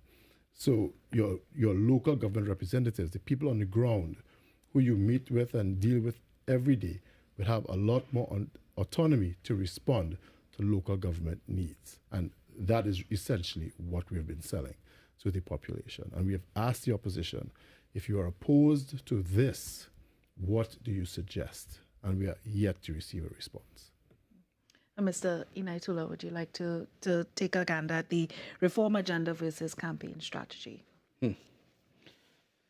Well, again, the word reform keep coming up, right? But my whole concern about this is that what do we do in the meantime while we wait for all this process to take place? Now, I know Minister said that they approach the opposition to ask, if you don't agree, what do you have to bring with it, right? But, if something is beneficial to the country in some way, I could see it working. But in the meantime, while we're going there, you're talking about children who started kindergarten and started secondary school, seeing their community one way over and over. And all you're hearing is the government talking about government reform over and over and over, while nothing is being done within the community. And that is, to me, is a major concern. If you cannot fix something under the structure that you have now, what makes it, what are you telling me that's going to change when that time reach, right? So show me where with the funds that you have, the system that you have, we have the regional corporation. It's not like if you're going to shut it down. You have everything there now. Fix what needs to be fixed now, while the government reform is taking its process, right? So in the meantime, everything is on hold, and that is unfair for those people within the community. You're going around seeing grass growing taller than you, garbage is being thrown within there. Look at that. Was it the late last year with all the flooding that take place? A lot of people lose their houses. They lose a lot of investment within their houses, and yet all this is taking place. And I think that happened the year before. 2 years straight with all this flooding that took place, people lost millions of dollars of investment, but yet you have a government that is only talking and campaigning about government reform, and again, the people are suffering while that is taking place. Let's see that happen. Can I add that we have been what we've been experiencing in terms of our weather conditions is part of climate change, which we have accepted. Now, no government can stop the rain from falling, but what we can do is to ensure that we have the right infrastructure so that when rain falls, water runs off quickly. It has made the call for reform even more essential, and we have been offering that. We are saying that we need to have reform because the old system does not work. We all have accepted that it doesn't work, and this new system that we are offering will allow things to happen faster and in the best interest of the people of Trinidad and Tobago. And maybe if the opposition forces had not been stymieing and trying to block every opportunity in Parliament and elsewhere in the courts to implement property taxes and also local government reform legislation, we would have been much further along by now. But I can assure you and the population that we are steadily moving forward, as the Prime Minister has promised, and the government has promised, that very soon property taxes will be implemented and local government reform will be implemented. And that way people can benefit from such. All right, I know that Mr. Inaitola wanted to respond, but just before we get that response, we are going to our senior journalist, Karen Cozier-Phillip, who is at the UNC headquarters. Karen?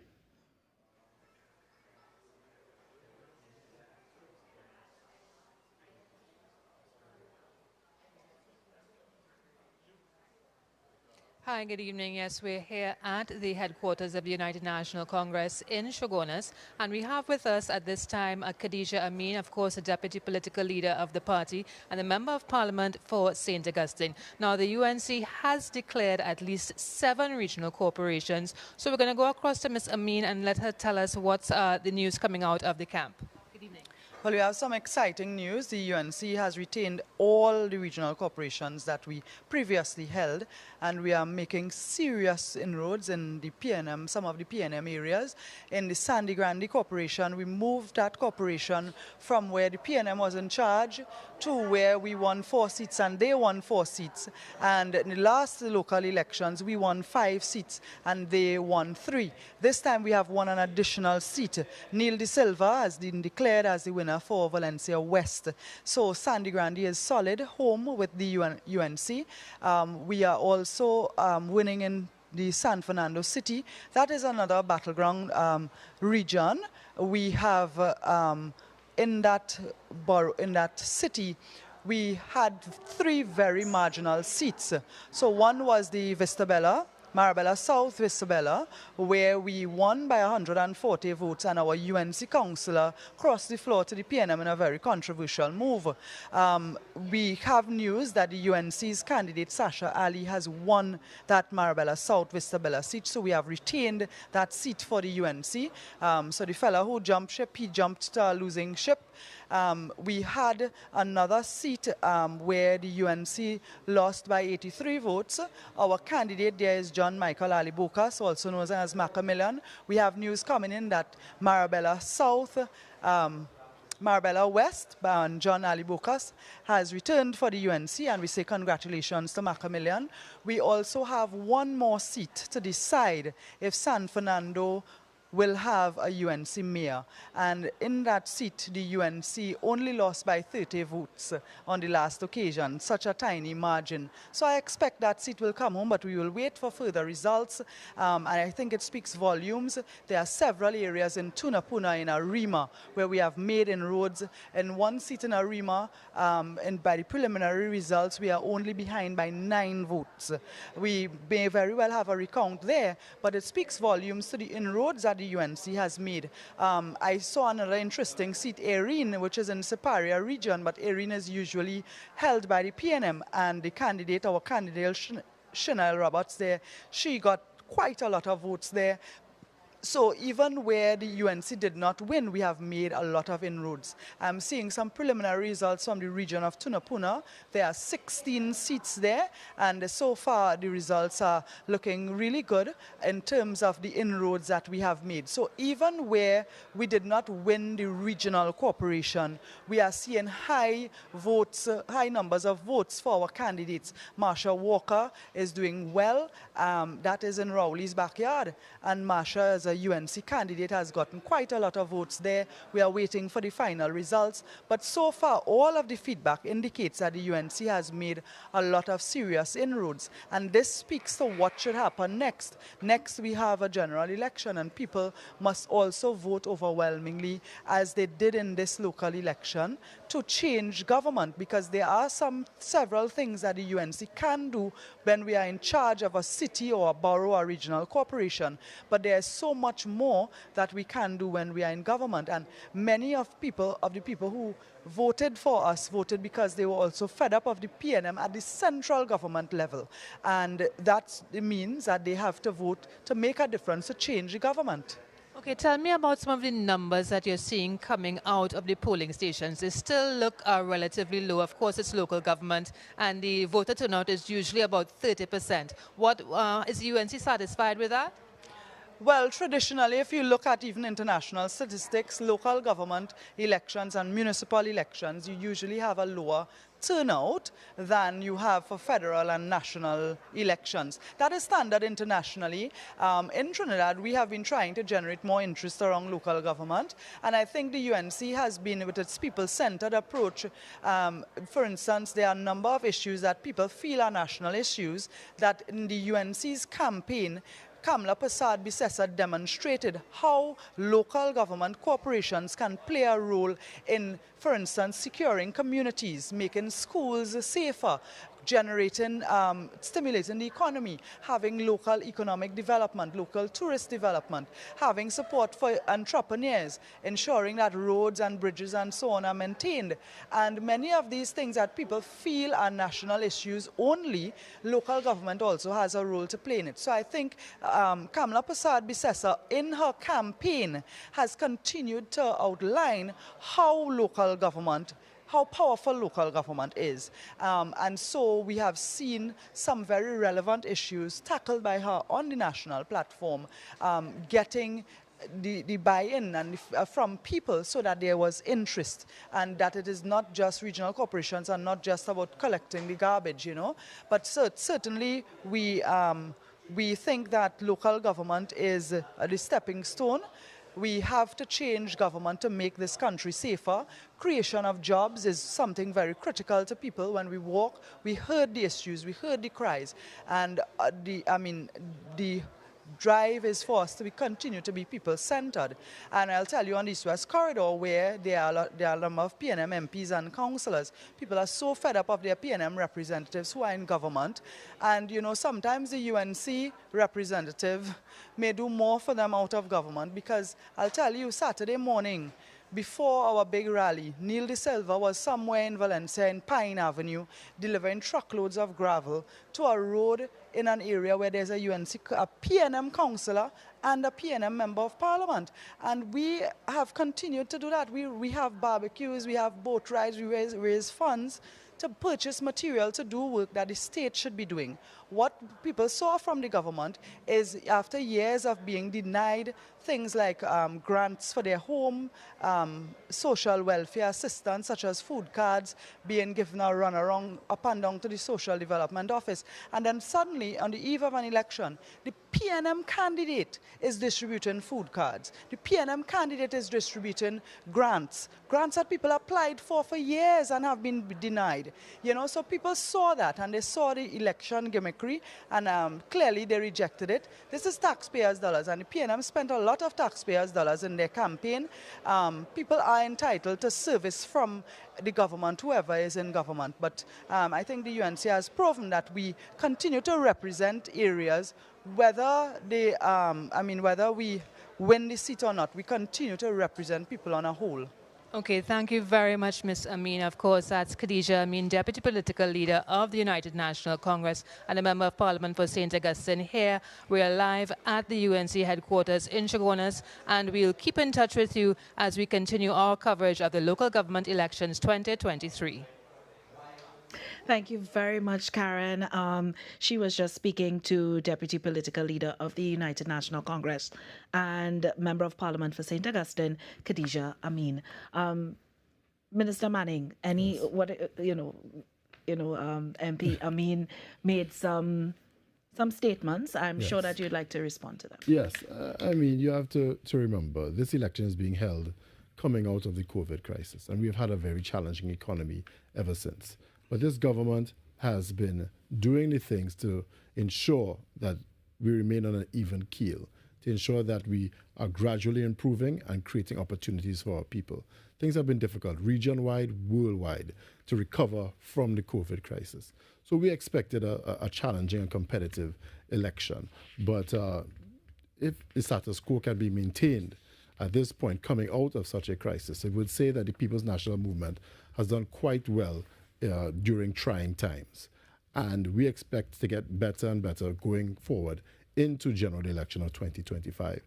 So I don't believe that the Honourable MP for St. Augustine has read the tea leaves correctly. We have gotten, if we maintain the status quo during a very challenging time as now, as things improve, we are only going to get better as a government and as a party. And we expect victory in this local government election, and we expect it going forward in 2025. Mr. Inaitola.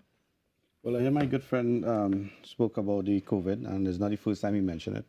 The COVID, yes, did have a great impact in Trinidad and Tobago.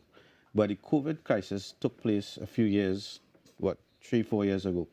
What would have happened maybe 4 years before that, right? The country, we had our income, but COVID wasn't existing at that point. Yet still, we were still debating on government reform.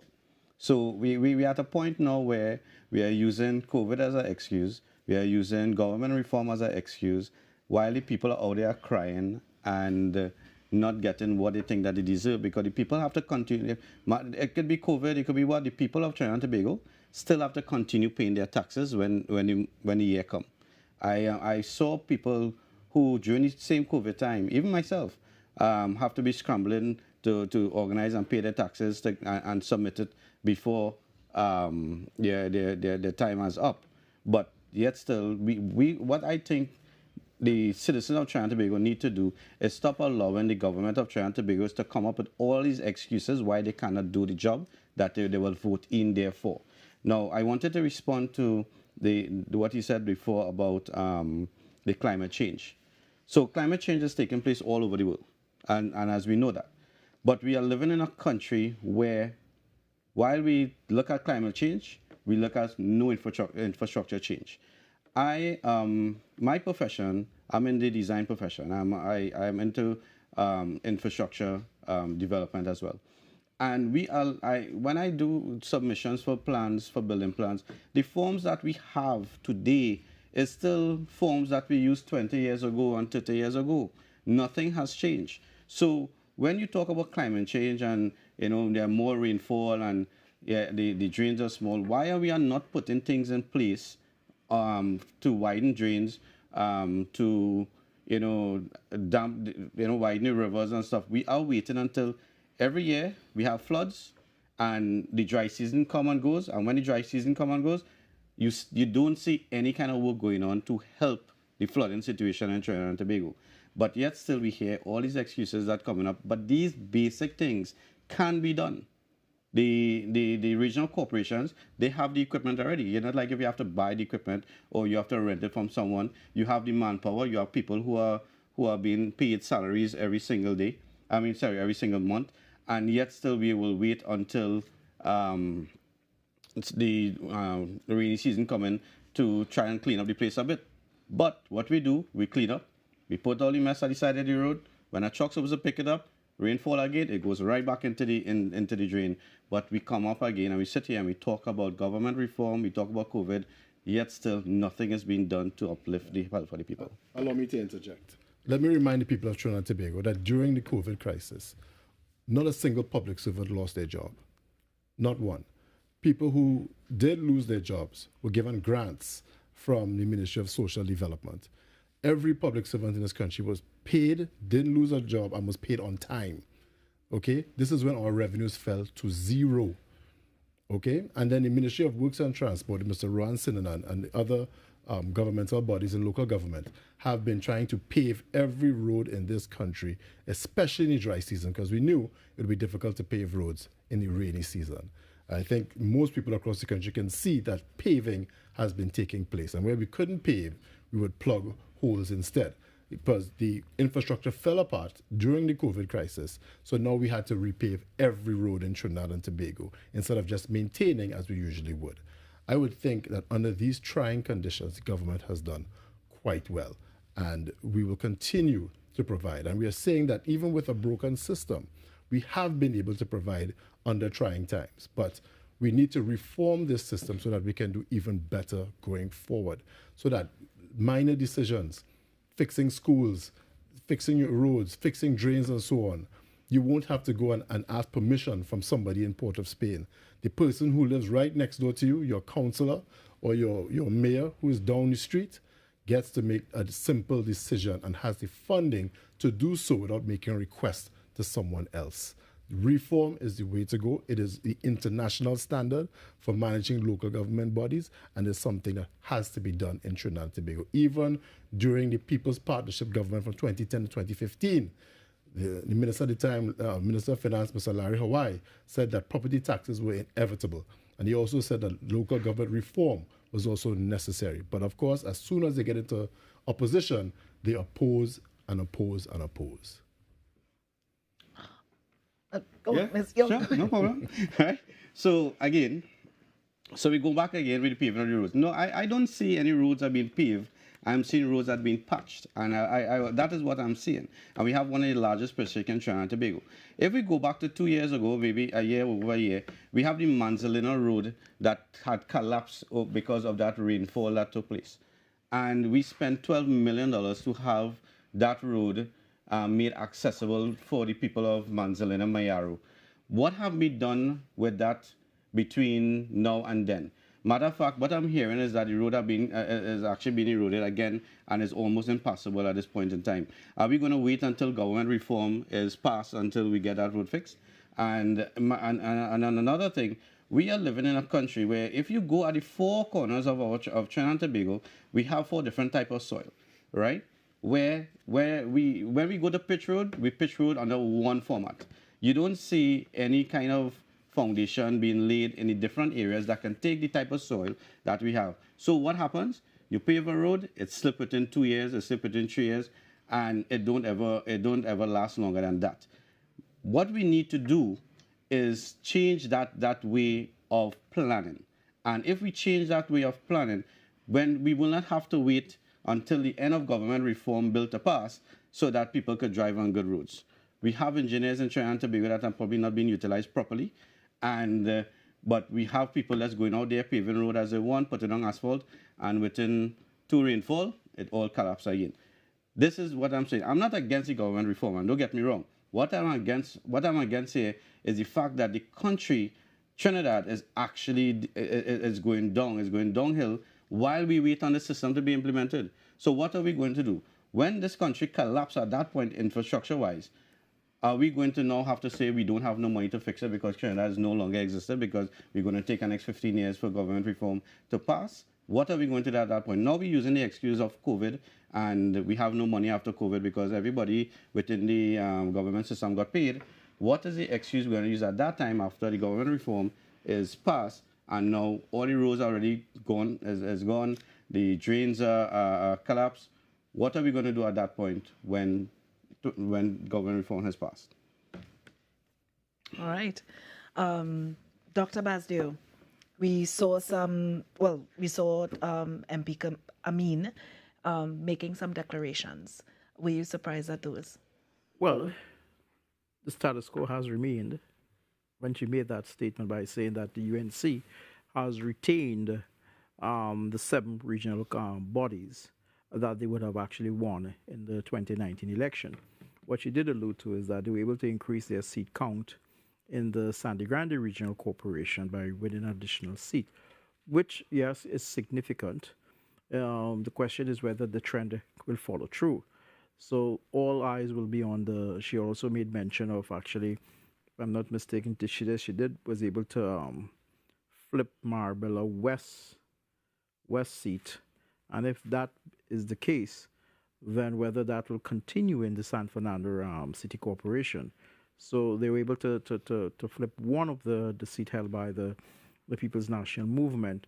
So the trend is that they were supposed to flip at least 2 or 3 seats to actually win the majority in the corporation. So I think we will be waiting on the results in San Fernando because they literally declare that they have won the 7 corporations that they held following the 2019 local government elections. All right. So we are waiting to see what other districts will be declared before we can give a definitive answer where that is concerned. All right. So I would like us to talk about our new, Trinidad and Tobago. Well, in Trinidad, Diego Martin and Separia, they moved from regional corporations to borough status.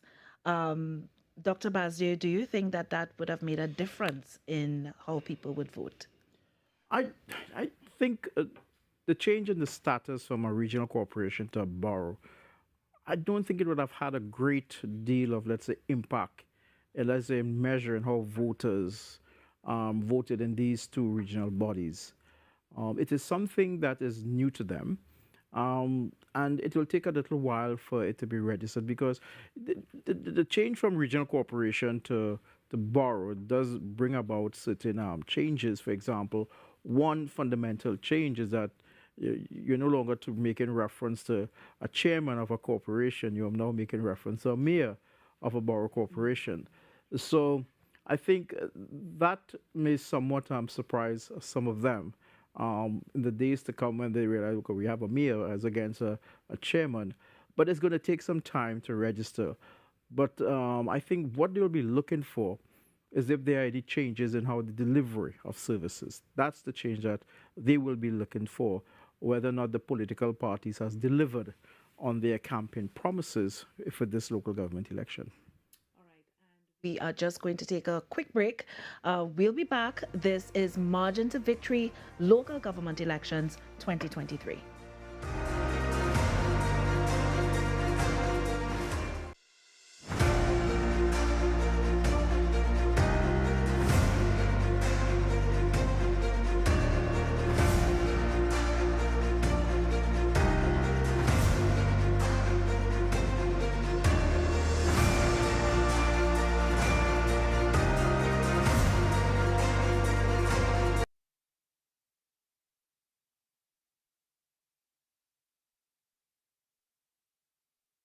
On the next episode of Nicole Larson Live, Living in Victory Every Day.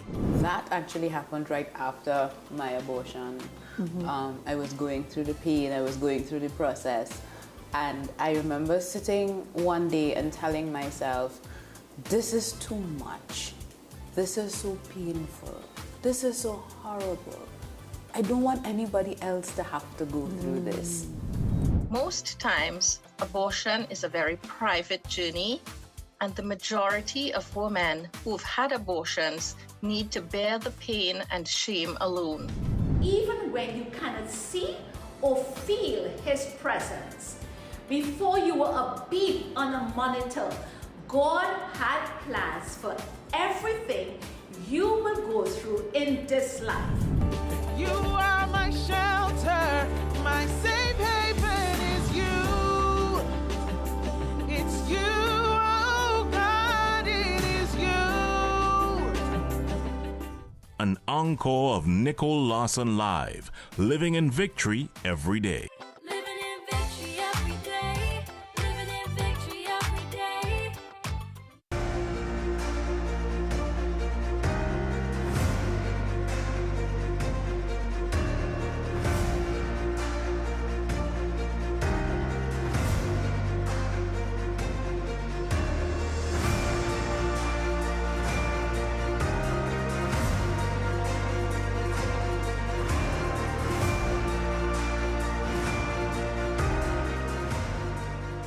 Thank you for staying with us. Margin to Victory, Local Government Elections 2023. Now, we left off our discussion speaking about our two new boroughs, which are Diego Martin and Siparia. So, Minister Manning, how do you think that persons would receive these two? I mean, we've gotten some reports on the ground where persons have mixed feelings. But how do you think that this would affect persons in delivery in the way forward? Yeah, well, it's supposed to improve the delivery of local government goods and services.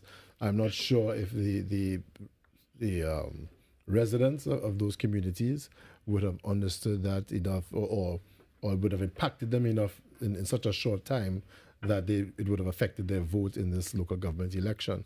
But we know that going forward, that they will see the difference that such a designation would make, and it would call for the more efficient delivery of goods and services for the people of those communities. And Mr. Inaitula, what are your thoughts on those two, and in terms of service delivery for the persons in those areas? Well, as again my good friend Mr. Manning said here, the the delivery of service supposed to be greater, right? But I think the borrow was made. The corporation was made a borrow a month, 2 months before the election, and I think that is where it stands. At the end of the day, the people of that community within that corporation did not get a chance to understand what is the benefit of being a borrow, and they may not know what is the benefit of being a borrow. So that will not change their minds on whether or not they want to vote or who they want to vote for at that point in time, because in their case, they are still, their minds are still at the point where they used to be of what the service that they have received in the past. Okay. Minister Manning, what do you think persons are saying in terms of their delivery? What can they expect now that they're a borough? Well, more efficient delivery of government services. It's better organized, better structured, and there should also be more funding for such work. But that is done with the expectation that there will be local government reform, and it leads to a level of efficiency where we have full-time councillors and they have autonomy and they have their own funding that comes from their own community, and that funding which is raised is put back into those very communities. Reform is what it is we need, and we believe that people of Trinidad and Tobago have understood that, and that is why we believe that we have maintained the status quo in this election. This has been an extremely challenging time, and the country is gradually rising out of the challenges that came from the COVID crisis, and we're only going to improve going forward. The people of Trinidad and Tobago have understood that reform is in their own best interest, and as the economy improves and as local government reform is implemented, we expect to see even better delivery going forward.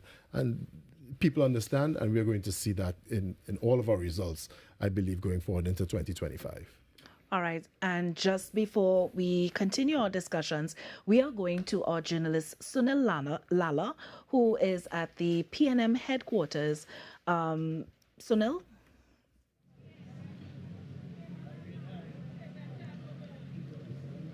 Good evening, I'm Sunil Lala coming to you live again from Balize House. I'm joined again with Lawrence Hislop, Laurel Lizama Leasing, and Communications Minister Simon De Nobrega. Mr. De Nobrega, what's the latest out of the PNM camp? Well, Sunil, we have come out to speak to media to make two short announcements. One, that at 10 o'clock, the Prime Minister will be addressing the media. And just to give a further update, since the last time we were here, the PNM has retained the Diego Martin Borough Corporation, the Sawa Lavantil Borough Corporation, the Port of Spain City Corporation. It appears that we have also retained the San Fernando City Corporation. In addition to that, Tunapuna Piarco and Arima and Point Fortin. So good news for us, positively all around, and your viewers will be able to see the Prime Minister at 10 o'clock. What's the feeling like in the camp? Is the Prime Minister here? Prime Minister is here. He came in a little while ago. Of course, he is meeting with everyone, and he is enjoying Balize House for the very first time. I think this is the first time Prime Minister has been at the Balize House since its completion. So he will come out, and I suppose you can ask him that yourself. Well, that's the latest here from Balize House. You heard it directly from Communications Minister Simon De Nobrega. The Prime Minister, if you didn't hear it, will be out to speak to the media at 10 p.m. Until then, I'm Sunil Lala here for TTT News. Thank you very much, Sunil. The latest there from Balize House, PNM headquarters in Port of Spain. All right, so Minister Manning, you will continuing the discussion on borough status and delivery. Yes, as I said, it all leads into local government reform, and that is what we are looking at. We expect that local government reform is going to offer more funding for infrastructural projects. It's going to bring the people on the ground closer to the decision makers, the ones who actually decide which projects should go forward and which ones should be funded. And these new boroughs should expect a greater delivery of goods and services with far less bureaucracy going forward. All right. Now, one of the issues on the campaign trail, that of national security. Now, persons are saying that national security is not necessarily a local government issue, but it infiltrates in our way of life in communities. Dr. Basdio, national security at the local government level, how do you think persons are treating with that, especially coming off of the campaign trail? Well, the UNC had actually used national security as was one of their key campaign issue, and they have used it in this campaign. But local government you make reference to the municipal police force that can be found within each of these regional bodies. It is how the regional bodies now utilize. How do they roll out these municipal police to assist, let's say, the national police force? One can look at it in the context of issues like maintaining what they call engaging traffic decongestion, to assist with what we call maintaining, let's say, parking in these regional bodies and so forth. These are issues that the local government bodies can take a part or take a more significant role in what we call in the politics of, let's say, the regional bodies in Trinidad. Now, that will go a long way in releasing some of the issues that could be put forward on a more pressing matters, security matters, that, as I see, the UNC had actually used on the campaign itself. Mr. Inaitula, I know that the NTA, the UNC alliance would have spoken extensively about national security issues. What is your party looking at going forward after these local government elections in relation to that issue? So within, as the great doctor said, within the regional corporation, you have the municipal police. The municipal police are responsible for, could be responsible for, as I said, traffic congestion, parking, and things like that. You know, they maintain order within the marketplace and things like that. But you also have the recreation grounds where families go out on nights, or they used to, a matter of fact. Now, a lot of people, because of the high crime that is taking place in this country right now, families are afraid to go out there and spend a quality time with their families. The municipal police can be used to show their presence within those spaces on evenings, on weekends. I saw it once in Tobago, in the Strawberry area, Crown Point area, where police were actually on bicycles. And I saw that in Canada and stuff, right? And this area, this is something where can be used, where the municipal police could be, used to patrol those family oriented places, so that they will have a sense of safety when they're out there. I am 2 years ago, I was a victim of crime in the Arima Savannah. I went there, I parked up there, and there were some guys waiting, and they held me gunpoint and took my vehicle. Right, never got back anything from it. But if at that point, if you know that the municipal police was utilized to at least show some sense of safety within those areas, those guys would have think twice before coming here to cause any kind of discomfort with the community and the families in those areas. Right. Minister Manning? Yeah, I mean, let's call it what it is. Talking about these national security issues during a local government election was nothing more than a scare tactic on the part of the opposition. They were attempting to distract from actual local government issues because they had nothing to offer on local government issues. Yes, with more funding and local government reform, there can be more municipal police, and we expect that going forward. That because we have more funding available, and in some corporations it can be as much as 30, 40, or $50 million in additional funding coming from these revenues generated within the communities, we can have more municipal police on the ground, and we can make our communities safer. But what will make our communities actually safer is creating more work in Trinidad and Tobago, and local government reform, because of its additional funding, will do just that. The opposition, in a very clumsy way, attempted to use our national security issues to deflect from the actual local government issues, and I believe the people of Trinidad and Tobago saw right through that tactic. Now, Minister of Rural Development and Local Government, Faris Al-Rawi, would have spoken during his discourse on local government reform, mentioned under national security the municipal police, which we have spoken of here. Tell us a little bit about how they would function going forward? Well, as I said earlier, there'll be more funding. And if there's more funding, there can be more projects. And we can also hire more persons going forward. That's the expectation. As I said, when funding comes straight from central government, there's a potential for things to be diverted if there's a natural disaster, an act from God, or a pandemic. With local government reform, funds that have been derived are dedicated towards local government issues and cannot be diverted for any other purpose under any other condition. And that ensures that we can generate sustainable employment within the various corporations across Trinidad and Tobago. That is one major way in reducing crime within our communities. And we've gone through every line, every iota of local government reform. We have extolled its benefits. We have said exactly why it is necessary, why it's required, the benefits of it, how people of Trinidad and Tobago would be better off with it. And they have seen it. We have seen it in the results here. We've maintained the status quo. And we are extremely happy with this evening's local government results. All right.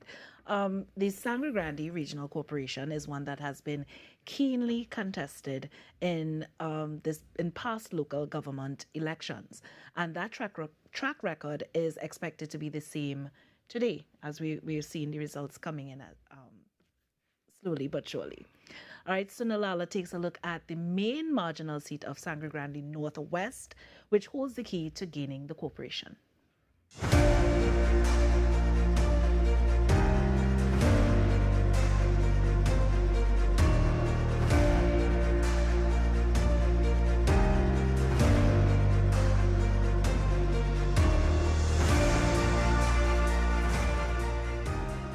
In the past 4 local government elections, the Sangre Grande Northwest seat has relatively been a marginal one, changing hands from the UNC to the PNM and back to the UNC. In fact, it's been so marginal that it was just separated by 40 votes in the 2016 local government elections. The incumbent for the area, the UNC's Nasser Hussein, is now going up against the PNM's Alicia Thomas, a past representative for the area, after winning that seat in 2013. The voter turnout for this seat has relatively stayed around the 44% mark since 2010, despite the district moving up by almost 1,000 eligible voters. And the main issue in the area, according to several residents, continues to be proper representation. Went to the council in the village, roof and blowy. First time I went to watching football, you had no time. I went back again, you had no time. Right now, he produces a card for me to vote for him. I never want to help me. And the business owner and resident Bobby Lacan urged representatives in the area to deal with the major issue of flooding, noting that his gym has been affected several times, with even his investment in floodgates proving ineffective. It'd be a lot of flooding. The gym would be flooded every time rain falls. It flooded about 4 or 5 times. Water high as like 4 feet high.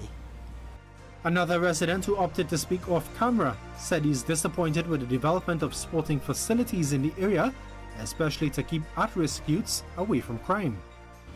People could come down, stake out, commit crimes. Nobody really managing the ground. The regional corporation and the municipal police in charge. But they just open up for anything to go on.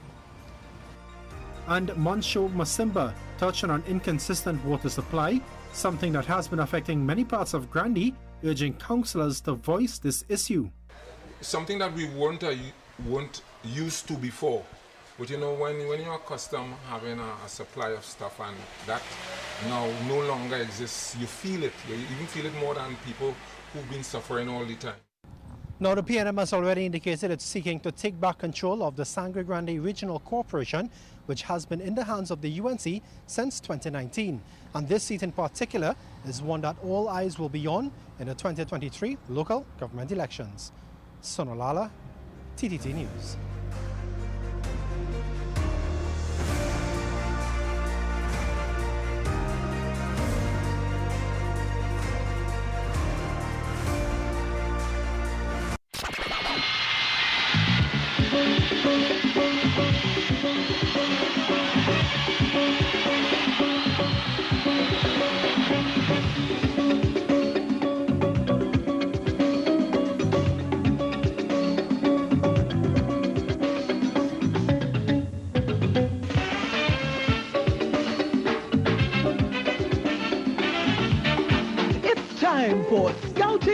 challenge.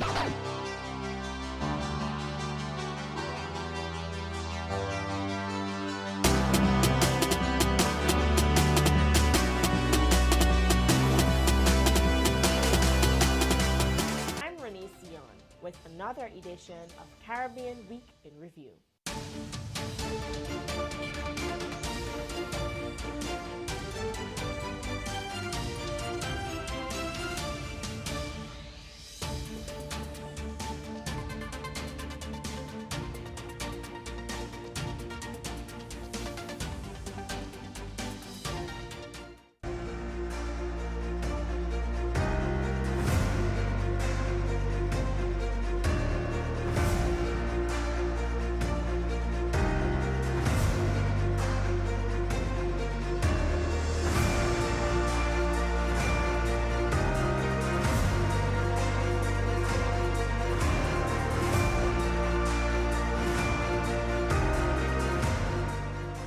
Welcome back to Margin to Victory, Local Government Elections 2023.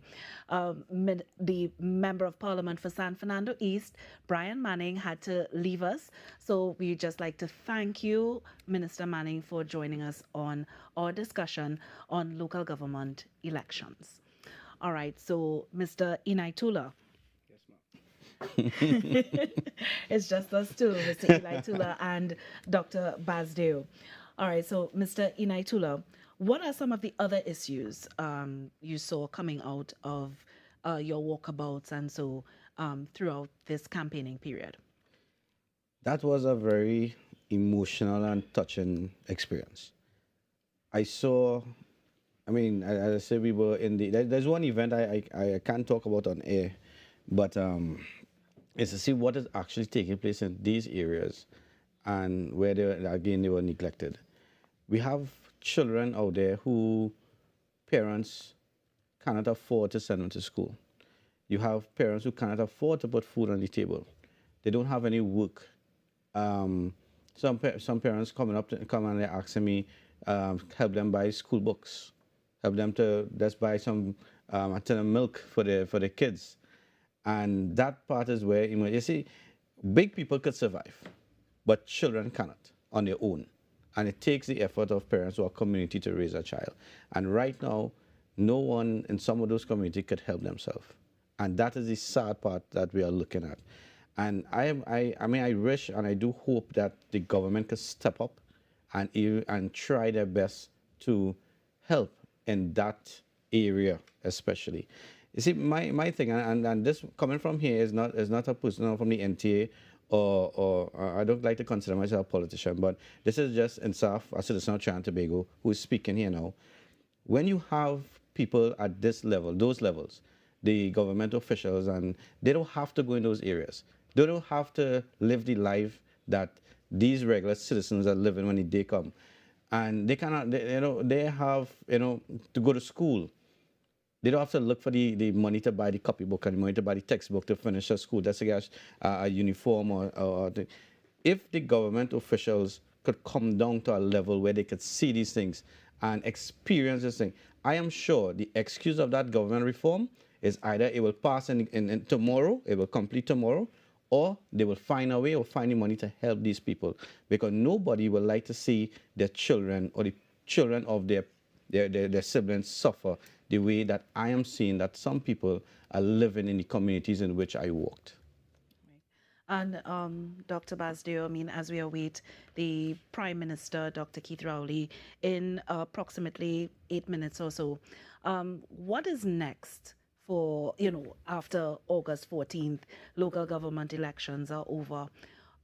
What happens from August 15th going forward? Well, let's say once the councils are sworn in and the respective mayors and chairmen are taking their oath of office, I think for the Prime Minister would be the campaign that he engaged in, and his contributions on the meaning of local government reform and what it is actually going to be like.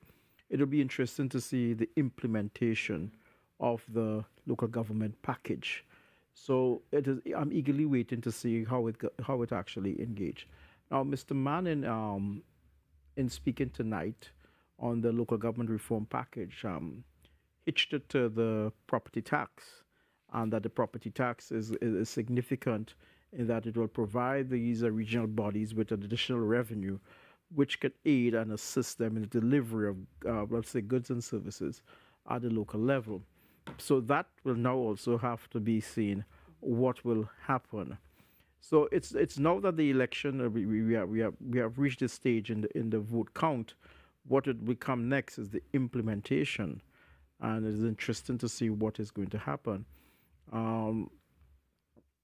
If the status quo, as you say, is remained, what we may see is that the UNC has picked up some seats in one or two of the corporation. We can talk about what we are seeing for San Fernando and what we saw in Grande, two of the major corporations. So they have increased their seat count, but not to say that they are basically strengthening their position in Sangre Grande, and they have increased the seat count in the San Fernando, I think, when that is final. So there is some degree of, let's say, increased performance. But what is important is that the status quo that was established in 2019 most likely will be retained for the 23 to 27 period. As we mentioned, property taxes, one of the issues again on the campaign trail. What do you see that legislation doing going forward following local government elections?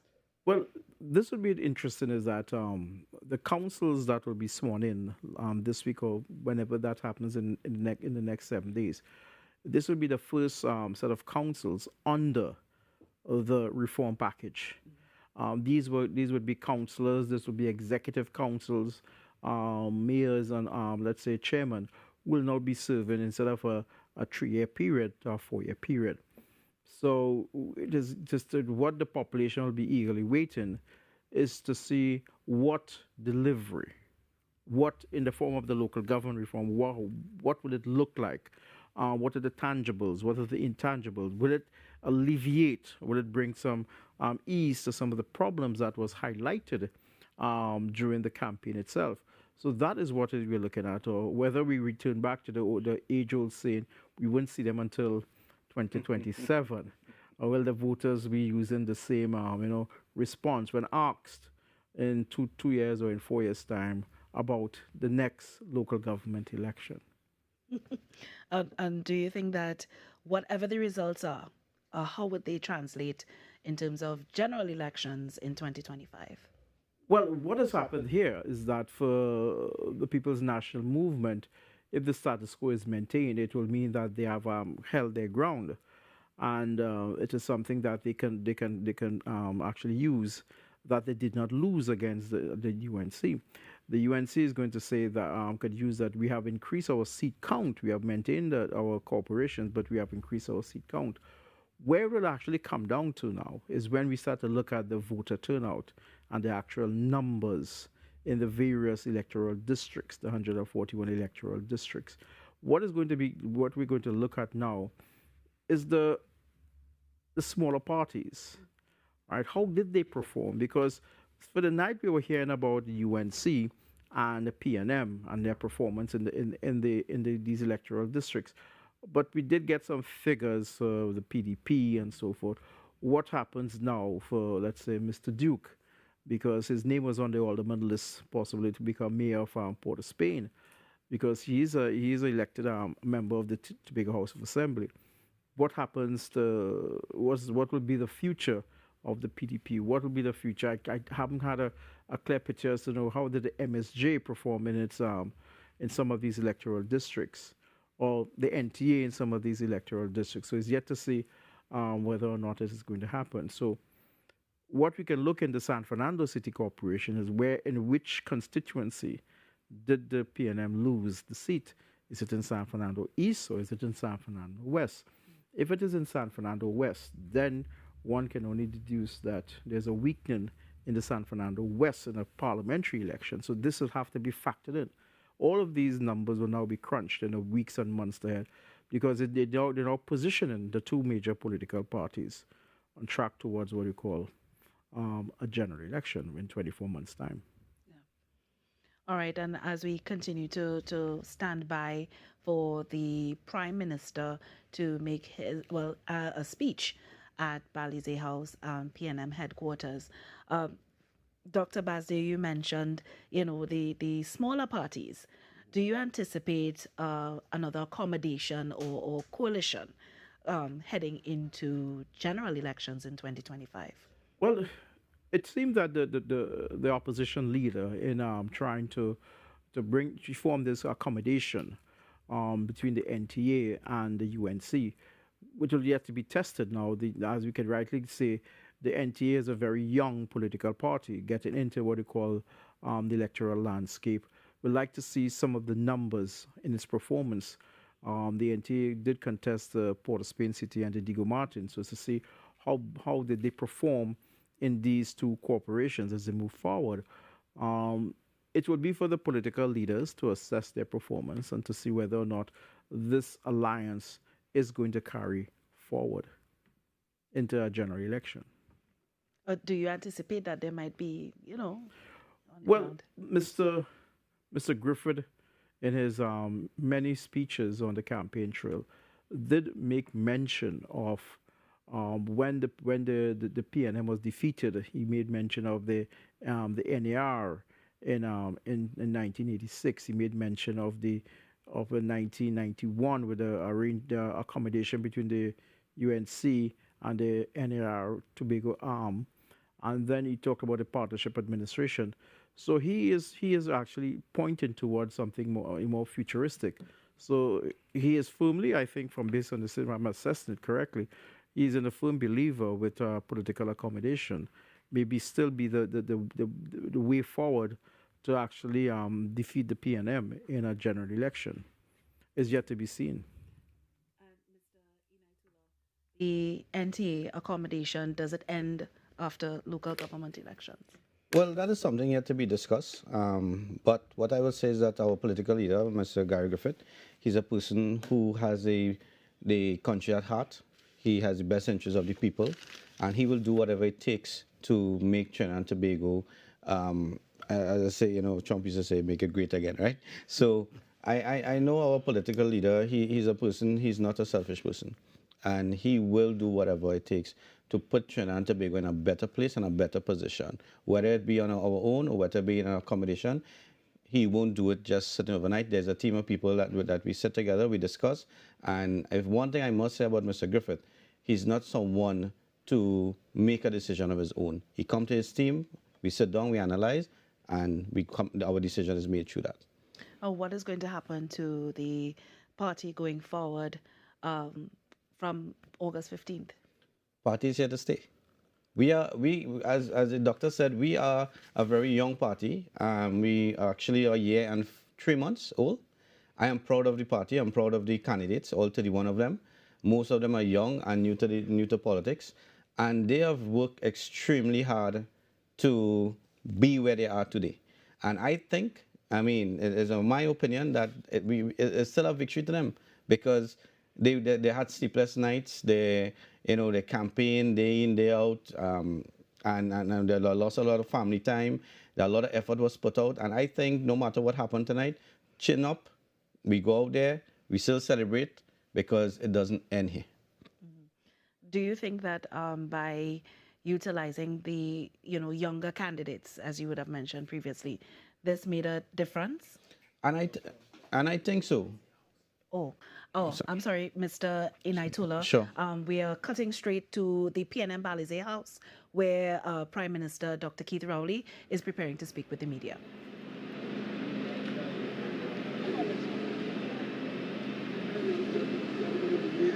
I'm not sure that you're all hearing me. There's so much noise around. Okay, I'll get a bit of speed. Okay. Good night, ladies and gentlemen of the media, and I gather we're going live, are we? Yes. Good night to the citizens of Trinidad and Tobago. Tonight is a very special night for us at Balize House, because as you might have observed, we are finally back in our original location. We've been working here for... We have not been in this location for public function since 2019. Because of COVID, we were not here, and we've been engaging in construction of one kind or another, but we are at Balize House, where the PNM has always been for the longest while. But tonight is special because we have taken part in the electoral process in a democratic country using the Westminster system. And in the middle of our second term, we of the PNM tonight, we are very happy that we have performed much more than creditable.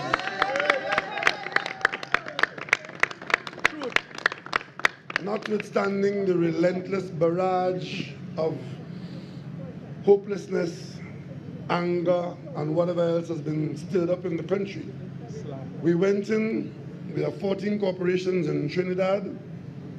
We went in with 7, and tonight we have come out with 7. Well done. Well done, PNM. We lost a seat in San Fernando by a few votes. As a matter of fact, we've almost breasted the tape in very many votes, very many seats by a few votes. But it's only where you have crossed the line that you can claim.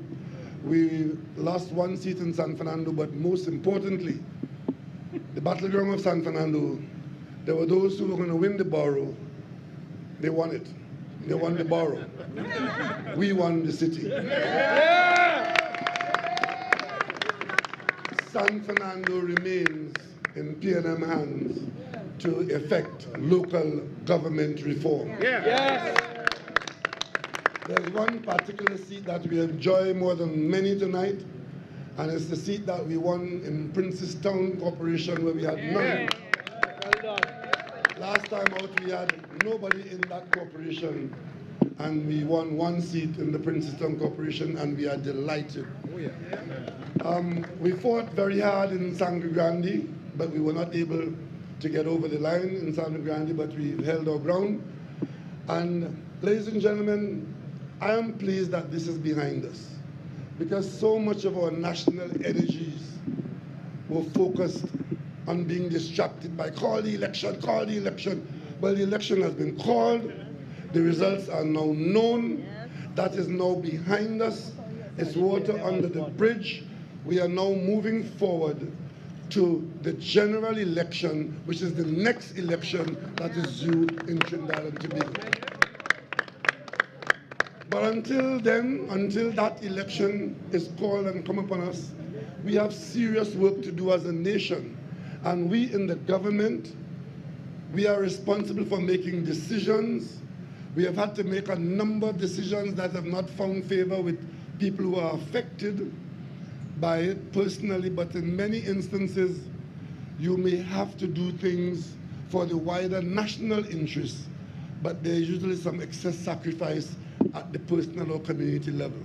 I am particularly pleased that as Prime Minister of Trinidad and Tobago, who was called upon in this place of Balize House to take responsibility for the PNM in opposition in 2010, and to bring the PNM into government in 2015, and to take this country through one of the most difficult periods that we've had to, and maintain, as far as we are able to, maintain our lifestyle, our quality of life, and ensure that the public interest is served.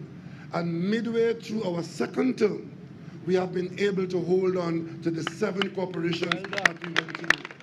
I want to thank the campaign teams across Trinidad. I want to thank our party executive members of the PNM and our General Council in particular, who allowed themselves to be guided through the maze and the nooks and crannies, because politics is not a straightforward thing. You need to be able to roll with the punches and to deliver your own counterattacks. This is the PNM. Tonight we are very happy to have now gone past the local government elections and to have done so going forward to carry out our local government reform exercises, which will redound to the benefit of the wider national community. I have absolutely no doubt that as we transition through local government and bring about the devolution that we have promised, that the nation will see the benefits of setting out to do things differently and to do things better. You see, local government reform is not something that we dreamed up here. It's something that we have worked on as a nation for the longest while. And of course, you would have known that we, as government, we said that it would be transitional. And we did attempt to delay the election by extending the life of the corporation by 1 year. And during that year, a number of preparatory things would have had to be done. You would also have seen, like tonight on my way here, I was listening to a radio program, and those who on the program were saying that, well, there's so much that the population was unaware of because so many things were being done and so many laws were amended to bring about the local government reform that you're talking about. And it appears as though the population was not sufficiently attuned or educated. It is not for want of trying. You may recall that after the law was passed, we did try to invite the leadership of the local government bodies in the country to discuss that very thing. That, listen, there's a lot to be understood still. There's a lot to be planned and executed. There are laws, there are aspects of the law to be proclaimed. So we all need to be on board in operationalizing the law. Unfortunately, we did not get that kind of support and enthusiasm. I am trusting that now that the election is out of the way and that the results are known, that common sense will prevail and that the leadership across the aisle in the parliament and in all the corporations, that they will work with the government as we implement local government reform. The election is over. My invitation tonight is come do the best for your community. Come do the best for your burgess. Come do the best for your corporation. Come do the best for your borough. Come do the best for your city. And if we all do that, then we would have done the best for Trinidad and Tobago. We have absolutely no doubt and no fear that the next election will be vigorously fought. But let us not waste time trying to fight that election before it becomes due. Regardless of who comes, the PNM will be there to contest every seat in every election. One of the things that the PNM has done tonight, we've added 2 more political parties to the list of political parties defeated by the PNM.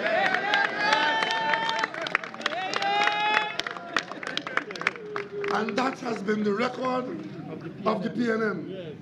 And we will continue to have that record as long as we put the interests of the people of Trinidad and Tobago first. That's right.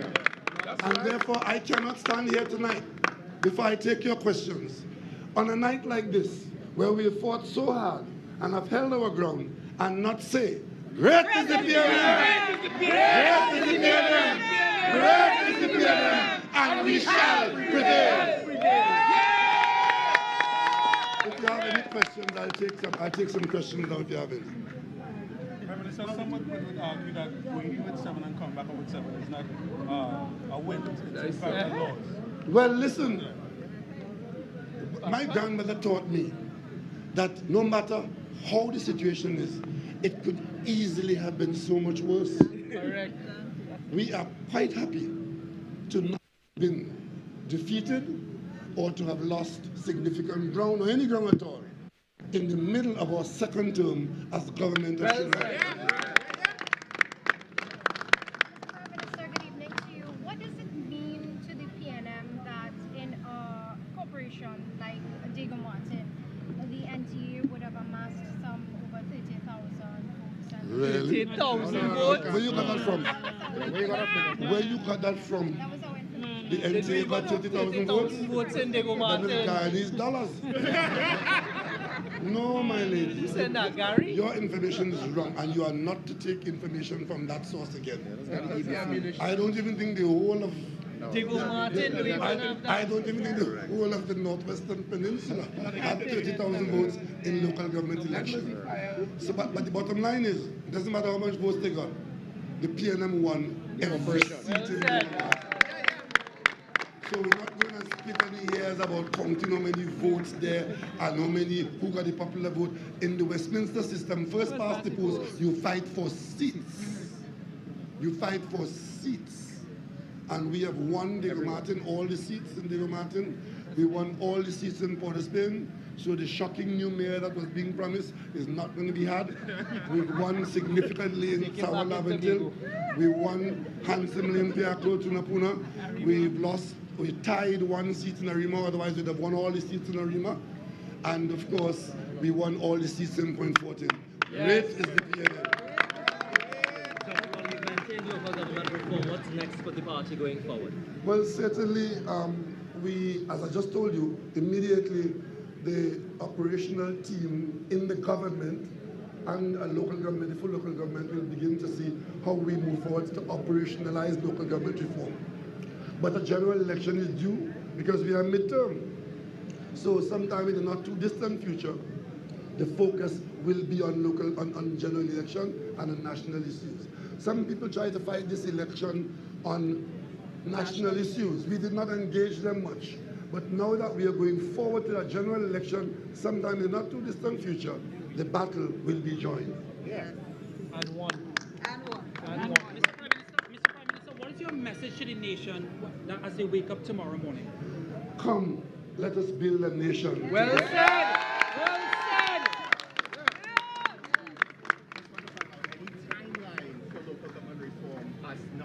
I believe you've indicated that's going to move forward. Well, there are a number of steps to be taken, and I use the word transitional. We have to transition into local government. It is not the kind of thing where you flick a switch and it happens by brightening the room. The laws that are going to be impacted now, a number of aspects of the operations now, and that's why the law has, you need to proclaim. As you are ready to do certain things, you proclaim that aspect of the law and you operationalize it. So that is why we had said, give us an extra year with the council that was in place, and we used that year to transition into local government. There were those who felt that we were running from the population, running from the polls, and all this courthouse, this and courthouse that. When the Privy Council ruled, we said, okay, since you think we're running from the election, we call the election, we contested the election, and you have changed nothing.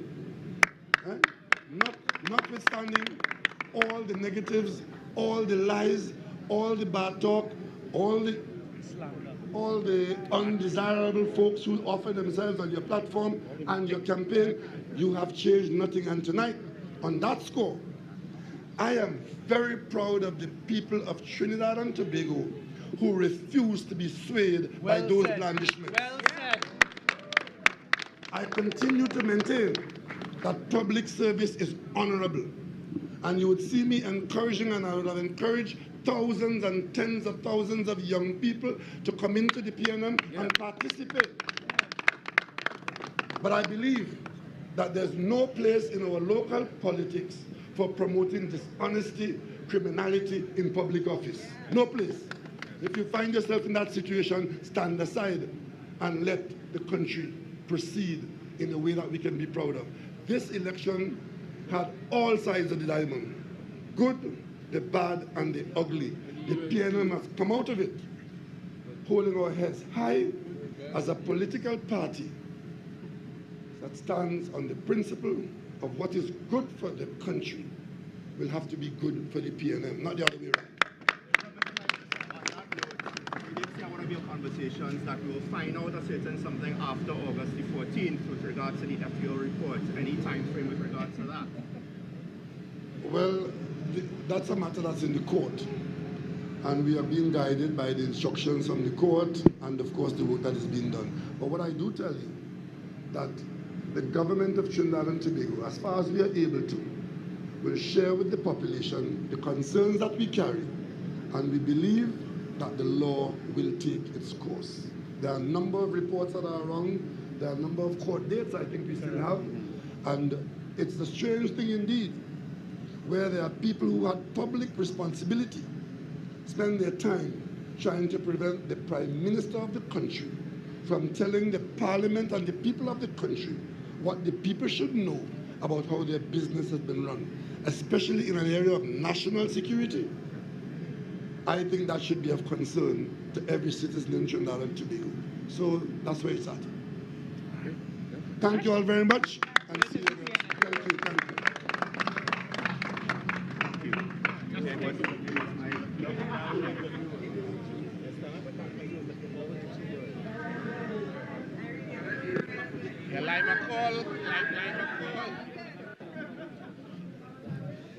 Hi, I'm Sunil Lala coming to you live from Balizé House, where you just heard it from the Prime Minister, Dr. Keith Rowley, after the local government elections results and so on.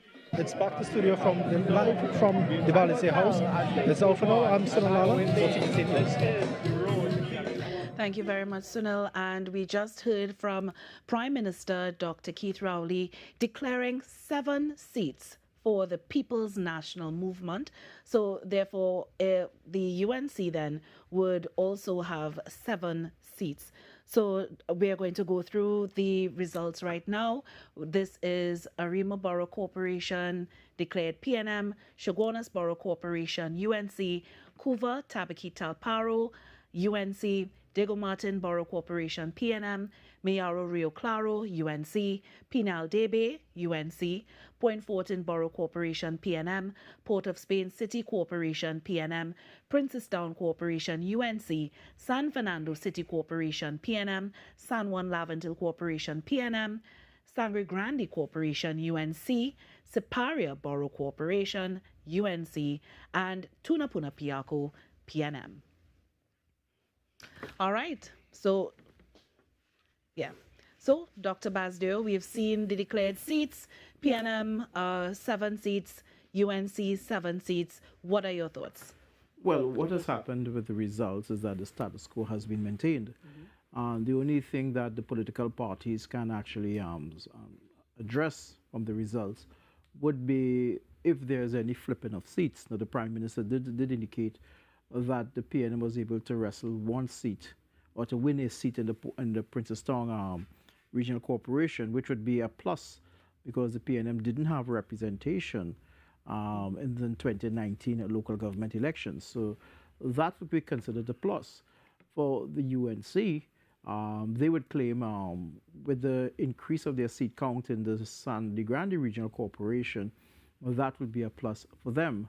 So the UNC would also claim marginal victory in increasing its seat count in the San Fernando City Corporation with that extra seat there.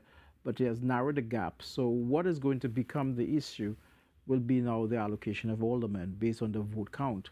So it'll be interesting to see how the vote count has actually determined the allocation of aldermen. I think this has not ended because there's now we go to proportional representation with the votes. So it'd be interesting to see whether the NTA in the 31 seats that it contested, whether it is be able to actually say, based on the vote count or vote tallied, let's say the Diego Martin Regional Corporation, whether it will be able to actually have ability to have an alderman in the Diego Martin Borough Corporation. So this we're not going to see the end of it until the aldermen have been allocated. And the EBC, I think, once they have tallied the votes, they should be able to actually indicate, and then the respective parties is going to identify persons from the list of aldermen who is going to be representing the respective parties on the councils itself. Yeah, not only aldermen, but mayors as well. The choice of mayor and the choice of chairman of corporations. All right. Now, what are your thoughts on the results? 7 for the PNM, 7 for the UNC. But as it is, it stays as it is. And you know, the parties would have, all parties would have fight hard to try to make a difference within this election. It is what it is, and you know, I just want to say for those who was out there and they were campaigning and they were, you know, putting out the effort. You know, for those who win their seats, congratulations, and for those who did not get the opportunity to, I just want to say, you know, it's not all loss. Your efforts is not in vain. The people out there know what your effort gives, and you'll have a next time around. Yeah, as we move forward. As we move forward. Yeah. All right. Now, rightly, as Dr. Basdio mentioned, you know, the elections and boundaries will confirm all of these results, where we'll have more information in terms of allocation. So, quite right, this is not over. We will see more of it. So now that we have our declared 7 seats, Dr. Basdio, you know, we spoke about it before in terms of what happens now. So what really does happen now? Well, if we take it from what the Prime Minister has said, and he mentioned that this was the midway point of his second term in office of the government. So he's using it in the context of measuring the performance of his government in office. So the status quo has been maintained with 7 corporations, 7 regional bodies each. So in this context, he can move forward. So he's taking satisfaction that having not lost a corporation has maintained what we call may have lost a number of seats. But in this case, he can safely say that the status quo has been maintained by retaining 7 corporations. He might, as I said, he alludes to the fact that having won a seat in the Princestown is a plus for him. And as I said, the UNC may also have the opportunity. They have also have the opportunity in Grande to announce, and in San Fernando, that they have actually wrestled seats away from the PNM. But as we go forward now, it becomes the issues as we enter into the second half of this government in office, whether or not the issues that were campaigned on in this local government election, will these issues continue? Because we try to measure whether the policies adopted by the UNC or the policy adopted by the PNM, whether it had resulted in the result, or can we link the result to let's say the campaign issues altogether? And I guess, as we say, tomorrow is another day, and the continuation. Continuation. Yeah. All right, we are going to take a quick break. This is Margin to Victory, local government election results 2023. Stay with us.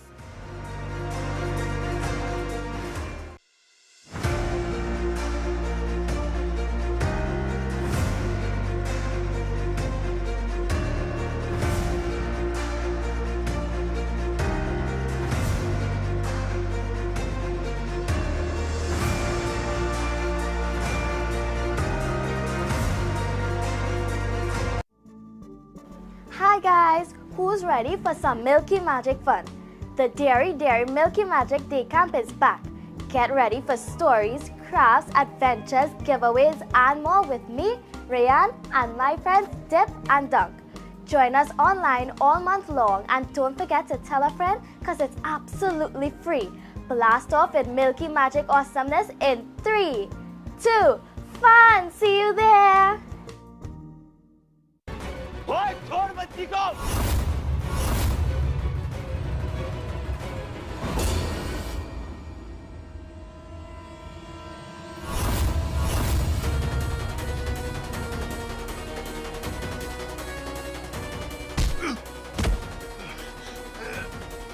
Hey, get out of there, man! अब मेरी तरफ देखिए और बिल्कुल हिलिएगा मत। घबराइए नहीं।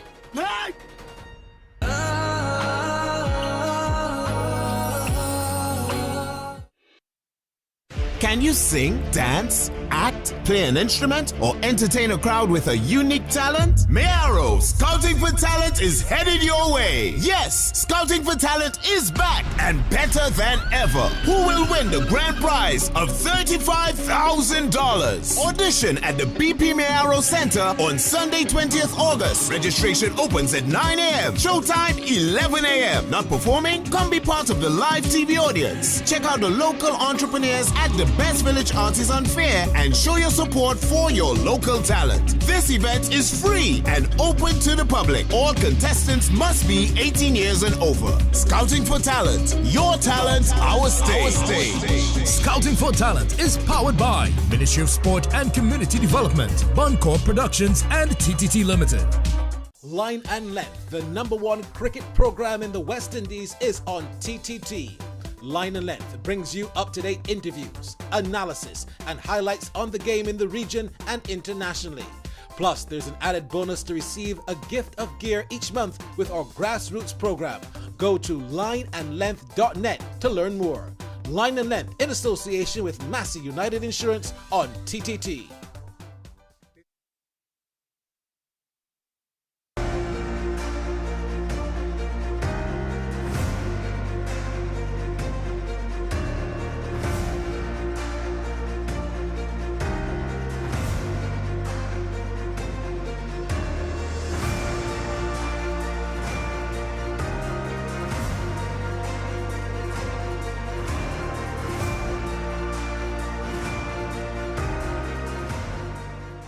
And thank you for staying with us throughout Margin to Victory Local Government Elections 2023.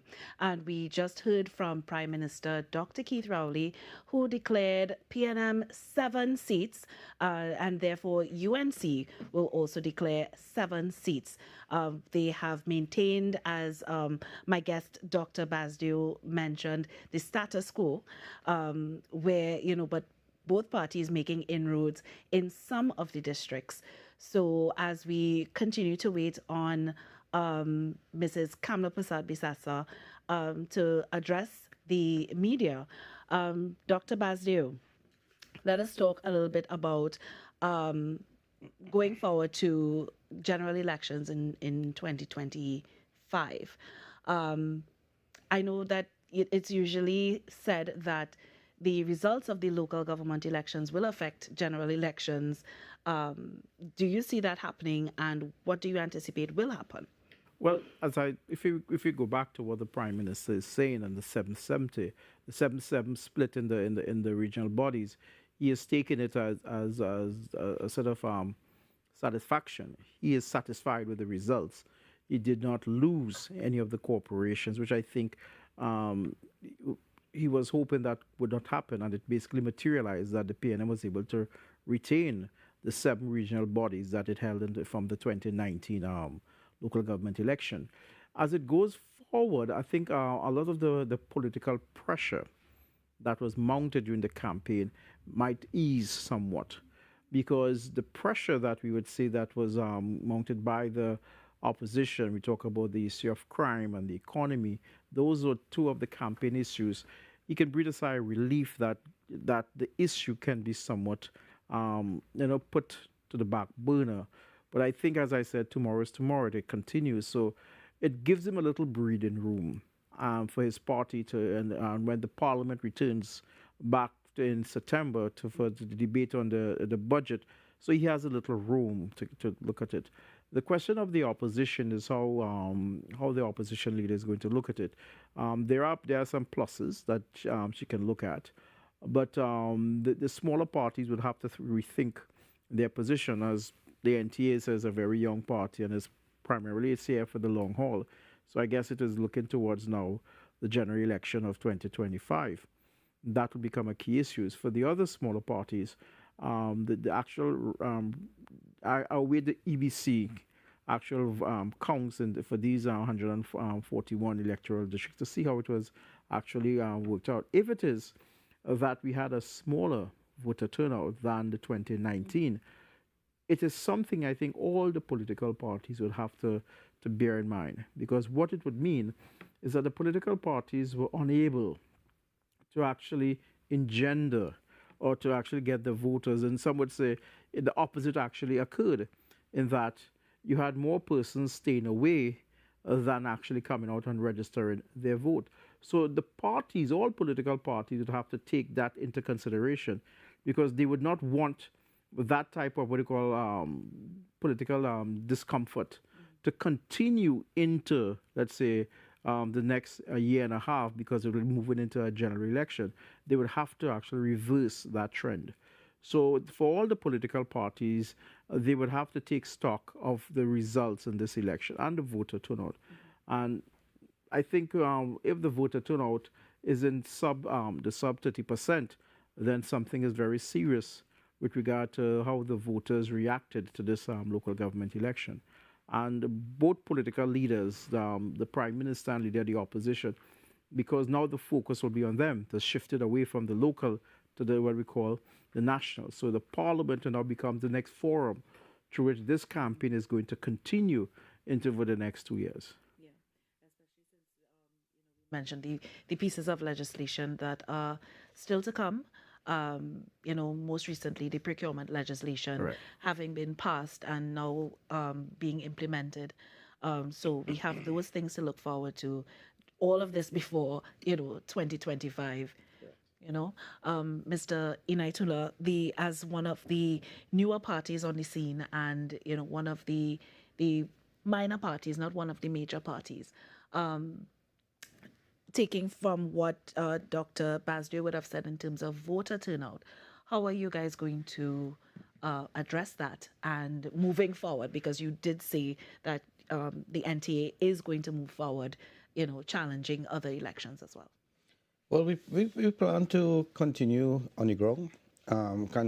We plan to continue being there with the people and letting the people of Trinidad know that we are here and we are here to stay and we are here for the benefit of the people in Trinidad on its whole.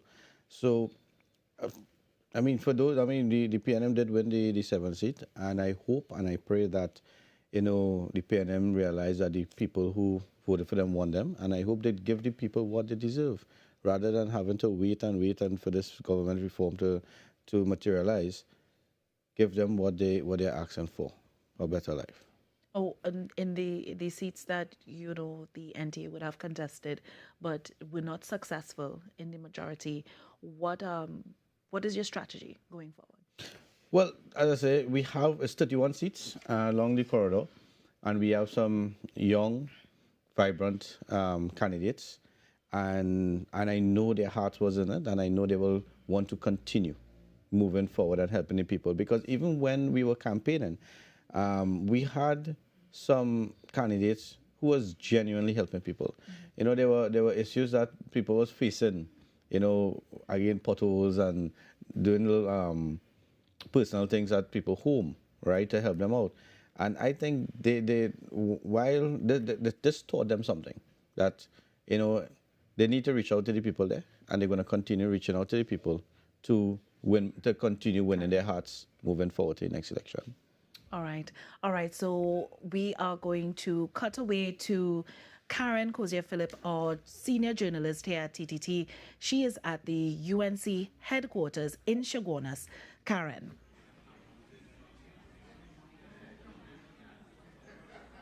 Hi, good evening. What we can tell you here at the UNC headquarters in Chaguanas is that the political leader of the United National Congress, Kamla Persad-Bissessar, has arrived at the UNC's headquarters. She arrived, of course, to TASA and flag-waving supporters. What we can tell you is that she has gone upstairs to meet with members of the results team so that they can collate their results, and that when she comes down, she can give a definite answer as to what their results are telling them. Now, we do know that so far, the results are looking the same. That is 7 corporations for the PNM, 7 corporations for the United National Congress. But we are waiting on the opposition leader, the political leader of the United National Congress, Kamla Persad-Bissessar, to come and address supporters here. So far, she, as I said, is meeting with her team. They are collating their results, and she will come down in a bit to give a statement to party supporters, to members of her team. Of course, a lot of supporters gathered here, gathered outside, celebrating as they should. They are waving their flags. There's a lot of TASA drumming, and they're just waiting to hear what the political leader of the United National Congress has to say as they anxiously await what she will come and say to them. And that's all that we can say right now. We are also on standby here, waiting for her to come and address supporters. As I said, the preliminary results shows that there is no change. 7 corporations for the PNM and 7 corporations for the United National Congress. I'm Karen Cozier-Phillip, and we're on standby waiting here for Mrs. Persad-Bissessar to come and address supporters and, of course, to come and give her statement to the media. Thank you very much, Karen Cozier-Phillip, out there at the UNC headquarters in Chaguanas. Now, ladies and gentlemen, we have come to the end of Margin to Victory Local Government Elections 2023. I would just like to thank our guests, our remaining guests here, Mr. Inaitola from the NTA and Dr. Mukesh Basdeo, our political scientist. Before we leave, any closing comments from you? We'll start with Mr. Inaitola. Well, I said thanks for having me on the show. It was pretty exciting, kind of nervous at the beginning. And also to our candidates, at the NTA candidates, don't lose faith. Don't lose hope. This was your first time. We have a party a year and 3 months. And I think we did extremely well. And I must say, congratulations to each and every one of you. You did an excellent job. We will get a chance to do this again. Good night, everyone. All right, and Dr. Basdeo. Well, I think now that the results are in, I think the next phase in this local government election would be the allocation of aldermen. So that will be the next phase to actually bring about a conclusion of the local government election 2023. So we expect that to actually occur in the next few days, by the end of the week possible. So then we'll get a clearer picture of the composition of the councils, as you rightly say, of those who will head these councils in the form of chairmen and mayors. So I'll wait to see what's the outcome of that. All right, no problem. Thank you very much, Dr. Basdeo.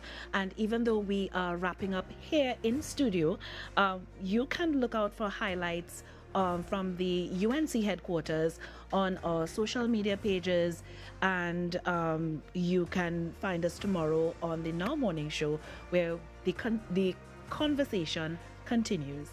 Thank you very much to everyone looking and listening to Margin to Victory Local Government Elections 2023. I'm your host, Ayana Carter. Have a good night, everyone.